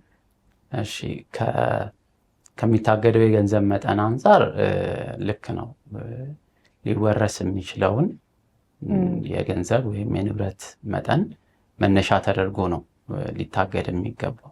የወንጀል ፍሬው የሚታወቅ ከሆነ የወንጀል ፍሬውን መነሻ ተደርጎ ራሱ የወንጀል ፍሬውን ማሳገድ ይገባል። የወንጀል ፍሬው ማይገኝ ከሆነ በአይነት ራሱ ማይገኝ ከሆነ የዛው ተመጣጣኝ ሊታገድ ይችላል። ፕሮፖርሽናል የምንለው ወይም ተመጣጣኝ የምንለውን ውርስ ሊያስከትል ስለሚችል ማለት ነው። ስለዚህ ፕሮፖርሽናል ኮንፊስኬሽን ወይም ተመጣጣኝ የሆነ ውርስ ከወንጀሉ ጋር ግንኙነት ባይኖረው ከሰውየው በህጋዊ መንገድ ካፈራው ንብረት ቢሆን ውርስ ሊከተል ይችላል። ምክንያቱም ኮንፊስኬሽን ውርስ ንብረቱን መሰረት ያደረገ ክስ ስለሚሆን ወይም ክርክር ስለሚሆን ማለት ነው። ነገር ግን የተላለፈላቸው ሰዎች በተዋረድ ገንዘብ ሲተላለፍላቸው የተለያየ የገንዘብ መጠን ሊሆን ይችላል። ስለዚህ የሚተላለፍላቸውን የገንዘብ መጠን ነቅሶ በማውጣት ወይም በመለየት በዛው ልክ ሊወረስ የሚችለው ያው ገንዘብ ስለሚሆን በዛ ልክ ለዛ ተመጣጣኝ የሆነ እግድ ሊሰጥ ይገባል ማለት ነው። በፍትሐብሔር ክርክሮች እንደምናውቀው የፍትሐብሔር ክስ የቀረበበትን የገንዘብ መጠን ወይም የንብረት ልክ መነሻ ተደርጎ ነው በአብዛኛው እግድ የሚሰጠው። ስለዚህ በደፈናው በዘፈቀደ ሁሉንም የግለሰቡን ንብረት ማገድ አሉታዊ ውጤት ነው የሚያስከትለው በሰውየው በንብረት በህጋዊ መንገድ ባፈራው ንብረት የመጠቀም መብቱን መነሻ በማድረግ ማለት ነው። ስለዚህ ህገ መንግስቱም ጥበቃ የሚያደርገው በጉልበቱ በፈጠራ ክህሎቱ ወይም ደግሞ በካፒታሉ በገንዘቡ ያፈራቸው ንብረቶች ጥበቃ ይደረግላቸዋል። በህገ ወጥ መንገድ የተገኘ ከሆነ ግን ጥበቃ አይደረግለትም ነው። ስለዚህ የተቃርኖ ንባቡ ይሄንን ነው የሚያስረዳ። ስለዚህ ጥበቃ ይደረግለት ዘንድ በህጋዊ መንገድ ያፈራው ጥሮ ግሮ ለፍቶ በገንዘቡ ወይም በጉልበቱ ወይም ኢንቴሌክቹዋሊ ያፈራው መሆኑ መረጋገጥ አለበት ማለት ነው። ይሄ ማይሆን ከሆነ ግን ይታገዳል። ከዛ አለፍ ሲልም ንብረቱ ሊወረስ ይችላል ማለት ነው። 10,000 ብር ተላልፎለት አንድ ሰው 10,000 ብሩን እየፈለገ ምርመራው ነገር ግን እግድ አቤቱታ ወይም ማመልከቻ ሲቀርብ በግለሰቡ ስም የሚገኙ ማናቸውም ንብረቶች፣ የባንክ ሂሳብ ቁጥሮች እንዲታገዱ በሚል የሚቀርብ አቤቱታ ተገቢነት የለውም። የእግድ አቤቱታ ሲቀርብም በዚህ አግባብ መቅረብ የለበትም። የእግድ አቤቱታ ሊያካትታቸው ከሚችሏቸው ወይም ከሚችሉት ብቻ ሳይሆን ከሚገባቸውም ጭምር በህጉ በግልጽ የተመለከቱ ስለሆነ ለእግዱ መነሻ የሆነውን የወንጀል ድርጊት እንዲሁም እግዱ ያስፈለገበትን ምክንያት መዘርዘር መግለጽ አለበት የእግድ ማመልከቻ። ስለዚህ የእግድ ማመልከቻው ይሄንን ሲዘረዝር የተፈጸመው ወንጀል በዚህ መልኩ ነው፣ እነከሌ እንደዚህ አይነት ፈጽመዋል፣ በዛ አግባብ ደግሞ አሁን የሚታገድበት ሰው ይሄ ገንዘብ ተላልፎለታል ብሎ መግለጽ ይኖርበታል ማለት ነው። ይሄንን ሲገልጽ ፍርድ ቤቱም በራሱ አነሳሽነት የሚያግደውን የገንዘብ መጠን ሊወስን ይገባል ወይም ይችላልም ማለት ነው በህግ በሰጠው ስልጣን መሰረት። ስለዚህ ተለይቶ የገንዘብ መጠኑ ወይም የንብረቱ አይነት አይደንቲቲው መለየት አለበት። ይሄ ንብረት ነው፣ ይሄ ቤት ነው፣ ይሄ ተሽከርካሪ ነው፣ ይሄ የባንክ ሂሳብ ነው ተብሎ ወይም የባንክ ሂሳቡ እንኳን ባይለይ ተመጣጣኝ የሆነ ውርስ ሊኖር ስለሚችል በህጋዊ መንገድ ካፈራውም ንብረት መውረስ ሊቻል ስለሚችል የወንጀል ፍሬው በቀጥታ የማይገኝ ከሆነ ይሄንን ግን መለየት የንብረቱን አይደንቲቲ መለየት እና ተመጣጣኝነቱን አስቀድሞ መግለጽ ያስፈልጋል ማለት ነው። ከዚህ ባለፈ የሚታገዱ ንብረቶች ተመጣጣኝነታቸውን ያልጠበቁ ስለሆነ እግዳቸው ጸንቶ ሊቆይ አይገባም ማለት ነው። በመጨረሻ ለባንክ ሰራተኞች፣ ባንክ ለሚጠቀሙ ግለሰቦች ከዚህ ጋር አሁን ስናወራቸው ከነበሩ ወንጀሎች ጋር በአንድም ሆነ በሌላ በስራ እንቅስቃሴያቸው ተያያዥነት ሊሆናቸው ወይም ተጠያቂነት ሊመጣባቸው ለሚችሉ ሰዎች ከዛም ደግሞ ለመርማሪዎች በዚህ ጉዳይ ላይ ምርመራ ለሚያደርጉ ለአቃቤ ሕግ መስሪያ ቤቱ ልንለው እንችላለን ወይም ደግሞ ኃላፊነት ለሚሰጠው አካል ማስተላለፍ የሚፈልጉት መልእክት ካለ ይግለጹልና እንጨርስ። እሺ፣ አመሰግናለሁ። ከፋይናንስ ተቋማት ወይም ከባንኮች ብንጀምር ባንኮች ከወንጀል መፈጸሚያነት ወይም በህገወጥ መንገድ የሚዘዋወሩ ገንዘቦችን ከመከላከል አንጻር የተለያዩ ኃላፊነቶች ተጥሎባቸዋል በህግም ማለት ነው። ከዛ ባለፈ እንደ ሀገርም ሌሎች የምርመራ ተቋማትም የዳኝነት አካላትም የፋይናንስ ተቋማትም ጭምር በህግም በአሰራርም ተገቢውን ጥንቃቄ አድርገው ህጋዊ የሆነ የገንዘብ እንቅስቃሴ እንዲኖር የተሳለጠ የፋይናንስ አገልግሎት እንዲኖር ማድረግ ሀገሪቷም በሌሎች ጁሪስዲክሽኖች ወይም አገራት ዘንድ ተቀባይነት ያለው አመኔታ ያተረፈ የፋይናንስ አገልግሎት እንዳለ ማስመስከር ማረጋገጥ የሁሉም የሀገሪቷ ተቋማት ኃላፊነት ነው። የባንክ ላይ የራሱ የሆነ ተጨማሪ ኃላፊነት ከስራው ከአገልግሎቱ ባህሪ የሚመነጭ ቢሆንም ማለት ነው። የባዝል ኢንስቲትዩት የተባለ ተቋም አለ። መቀመጫውን በስዊዘርላንድ ባዝል ያደረገ ኢትዮጵያን በተመለከተ ያወጣው የአገራት ባዝል ኢንስቲትዩት በየአመቱ የ177 አገራትን ወይም በስሩ ያሉ አገራትን የአንቲመኒ ላውንደሪንግ እንቅስቃሴ ገምግሞ ደረጃ ይሰጣል። በ2025 በፈረንጆች በ2025 ባወጣው ኢንዴክስ መሰረት ኢትዮጵያ ከ177 ሀገራት መካከል በአንቲመኒ ላውንደሪንግ እንቅስቃሴዋ 122ኛ ሀገር ነች። ስለዚህ ዝቅ ያለ ደረጃ ላይ መሆናችንን ታሳቢ ማድረግ ይገባል። በእርግጥ አስቀድሞ ከነበርንባቸው ደረጃዎች ያሻሻልናቸው በርካታ ነጥቦች እንዳሉ እሙን ነው። ነገር ግን ሌሎች ዓለም አቀፍ ተቋማት ፋይናንሻል አክሽን ታስክ ፎርስ ፋትፍ የሚባል ተቋም አለ። ከ40 በላይ 40 ፕላስ ሪኮሜንዴሽንስ የሚባሉ ምክረ ሀሳቦችን ያወጣ ከፋይናንስ አገልግሎት አሰጣጥ ከመኒ ላውንደሪንግ ከቴሮሪዝም ፋይናንሲንግ አንጻር ምክረ ሀሳቦች አገራት ሊፈጽሟቸው ቢገባ ብሎ የሚያቀርበውን 40 ሲደመር ወይም ከ40 በላይ የሆኑ ምክረ ሀሳቦችን የሚያቀርብ ተቋም ነው።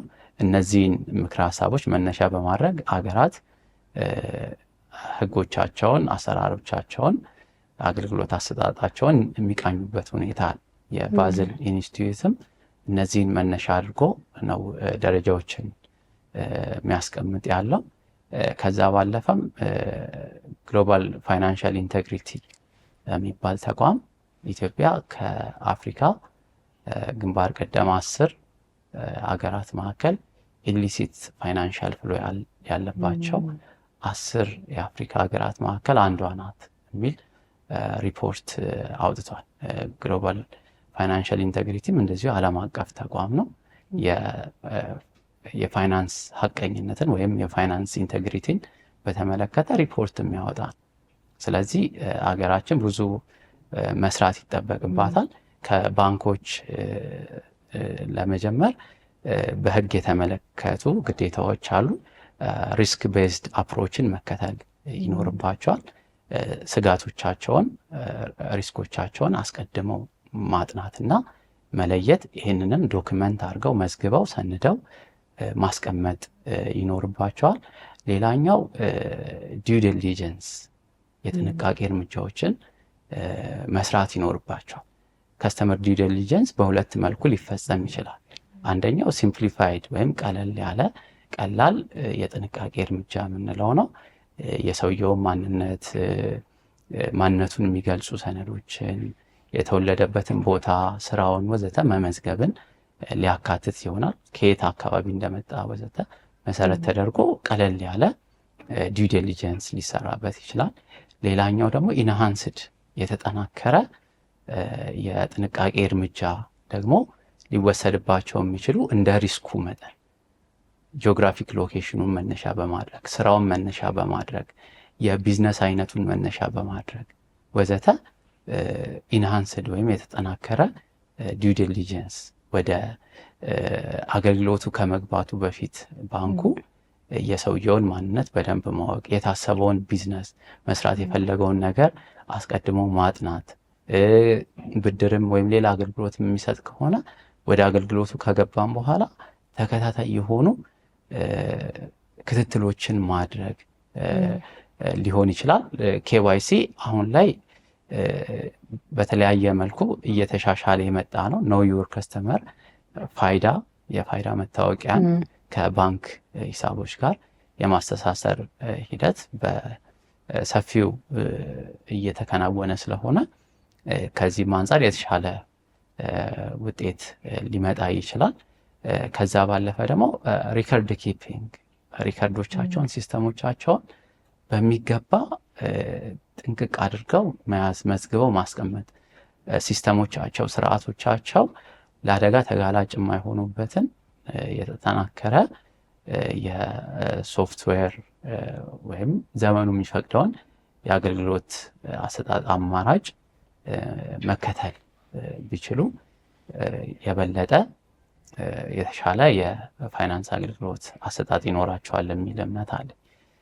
ከምርመራና ከአቃቢ ሕግ አንጻር የፋይናንስ ምርመራ ወይም ፋይናንሻል ኢንቨስቲጌሽን የምንለው ጉልህ ሚና አለው። በባንክ ስራ ወንጀሎችም ሆኑ በመኒ ላውንደሪንግ ወንጀል ረገድ የሙስና ወንጀሎችንም ብንመለከት አመንጭ ወንጀሎች እንደመሆናቸው መጠን ገንዘብ ነክ የሆኑ ወንጀሎችን ለመመርመር የፋይናንስ መር ምርመራ ወይም ፋይናንሻል ሌድ ኢንቨስቲጌሽንን መሰረት አድርገው ምርመራቸውን ቢያከናውኑ ገንዘቡ ወዴት እንደሄደ በመከተል ገንዘቡን ወይም ንብረቱን የት እንዳለ መለየት ይቻላል። በወንጀል ተጠያቂ የሚሆነውንም ሰው ንብረቱን እንደዚህ አይነት ወንጀል የሚፈጽሙ ሰዎች ያልተገባ ጥቅም ለማግኘት የሚፈጽሟቸው ወንጀሎች ናቸው። ስለዚህ ወንጀል በመፈጸም ደግሞ ሰዎች ትርፋማ ሊሆኑ አይገባም። ክራይም ሹድንት ፔይ ወንጀል ሊከፍል ወይም ትርፋማ ሊያደርግ አይገባም የሚለው ጎልደን ሩል አለ፣ ወርቃማ መርሆ ነው በዚህ ረገድ። ስለዚህ የምርመራ አካላትም ይሄንን መርሆ መነሻ በማድረግ ክትትላቸውን፣ ምርመራቸውን፣ ንብረቶችንም የመለየት ሂደቶችን በዚህ አግባብ መከወን ይኖርባቸዋል። የንጹሐንን መብት መጠበቅ፣ ተጠያቂ የሚሆኑ ወንጀለኞችን በተመለከተ ደግሞ ተገቢውን ምርመራ አድርገው ወንጀል ስለሚፈጸማቸው ማረጋገጫ የሚሆኑ የነጠሩ ማስረጃዎችን ማጠናቀር ይኖርባቸዋል የምርመራ አካላት።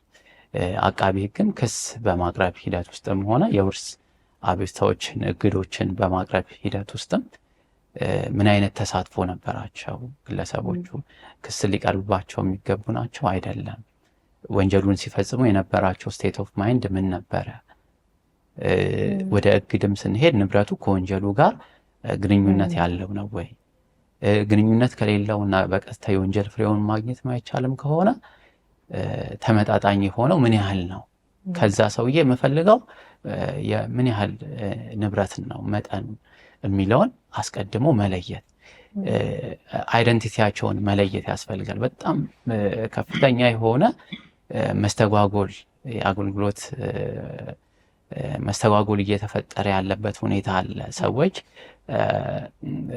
ያሬድ አየለ በመባላቸው ምክንያት ብቻ ያሬድ አየለ የባንክ ሂሳብ እንዲታገድ የሚል ትዕዛዝ ይወጣል። ሁሉም በዚህ ስም የሚጠሩ ሰዎች በሙሉ ንብረታቸው የሚታገድበት ሁኔታ አለ። ስለዚህ አስቀድሞ በስም መመሳሰል የሚፈጸሙ እግዶችን አስቀድሞ መከላከል ይቻላል። ማን ነው እውነት ያሬድ የምፈልገው ያሬድ ያ ያሬድ ነው? እውነት የምፈልጋት ሊያ ያቺ ሊያ ነች ወይ? ስለዚህ በስም መመሳሰል ሰዎች በተለያየ ሁኔታ ተመሳሳይ ስሞች ሊኖሯቸው ይችላል።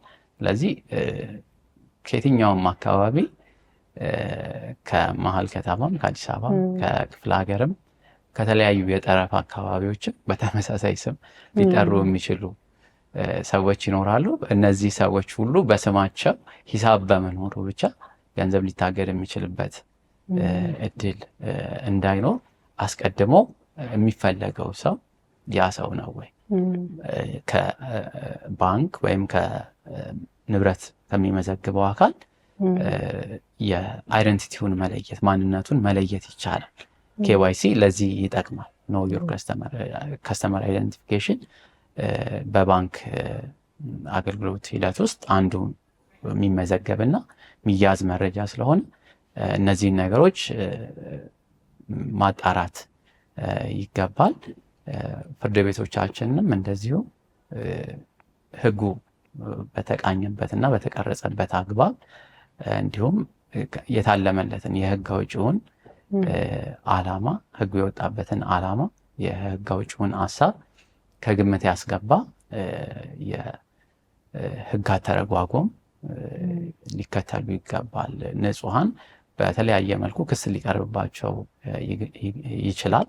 ስለዚህ ይሄንን አጋጣሚ በክርክር ሂደት ውስጥ ማስረጃዎችን በማንጠር ከሕጉ አንጻር መሟላት አለመሟላታቸውን ፍሬ ነገሮቹን በማገናዘብ ተገቢውን ውሳኔ መስጠት፣ ትዕዛዞችን መስጠት። እግድ ላይ አሁን ላይ የወጡ ሕጎች የተሻለ የግለሰቦችን መብት ሊያስከብሩ የሚችሉበት እድል አለ። ስለዚህ ከተለመደው ከዳበረው አሰራር ወጣ ባለመልኩ ሕጎቹን መነሻ ያደረገ የሕግ ትርጉም ትዕዛዞች የግለሰቦች መብት እንዲጠበቁ ማድረግ በሕገ መንግስቱም አንቀጽ 9 እንደተመለከተው የሁሉም የመንግስትም የሌሎች አካላትም ግዴታ ስለሆነ በዚሁ አግባብ ሕጉን መሰረት ያደረገ ትርጉምን እና ውሳኔዎችን ቢሰጡ የሚል ሀሳብ አለኝ። በጣም አመሰግናለሁ። በጣም ጥሩ ውይይት ነበር ያደረግነው። እግዚአብሔር ይስጥልኝ። አመሰግናለሁ። እኔም አመሰግናለሁ። እሺ ተመልካቾቻችን ከባንክ ስራ ጋር የተያያዙ ወንጀሎችንና ከመኒ ላውንደሪንግ ጋር የተያያዙ ወንጀሎችን በሚመለከት ስለ ሕጉ፣ ስለ ተግባራዊ አሰራርና ስለሚያጋጥሙ ችግሮች ከጠበቃና የሕግ አማካሪ አቶ ያሬድ አየለ ጋር ያደረግነው ውይይት ይህንን ይመስል ነበር። ሳምንት በሌላ የሕግ ጉዳይ ከሌላ እንግዳ ጋር ጠብቃችኋለሁ። እስከዛው ሰላም።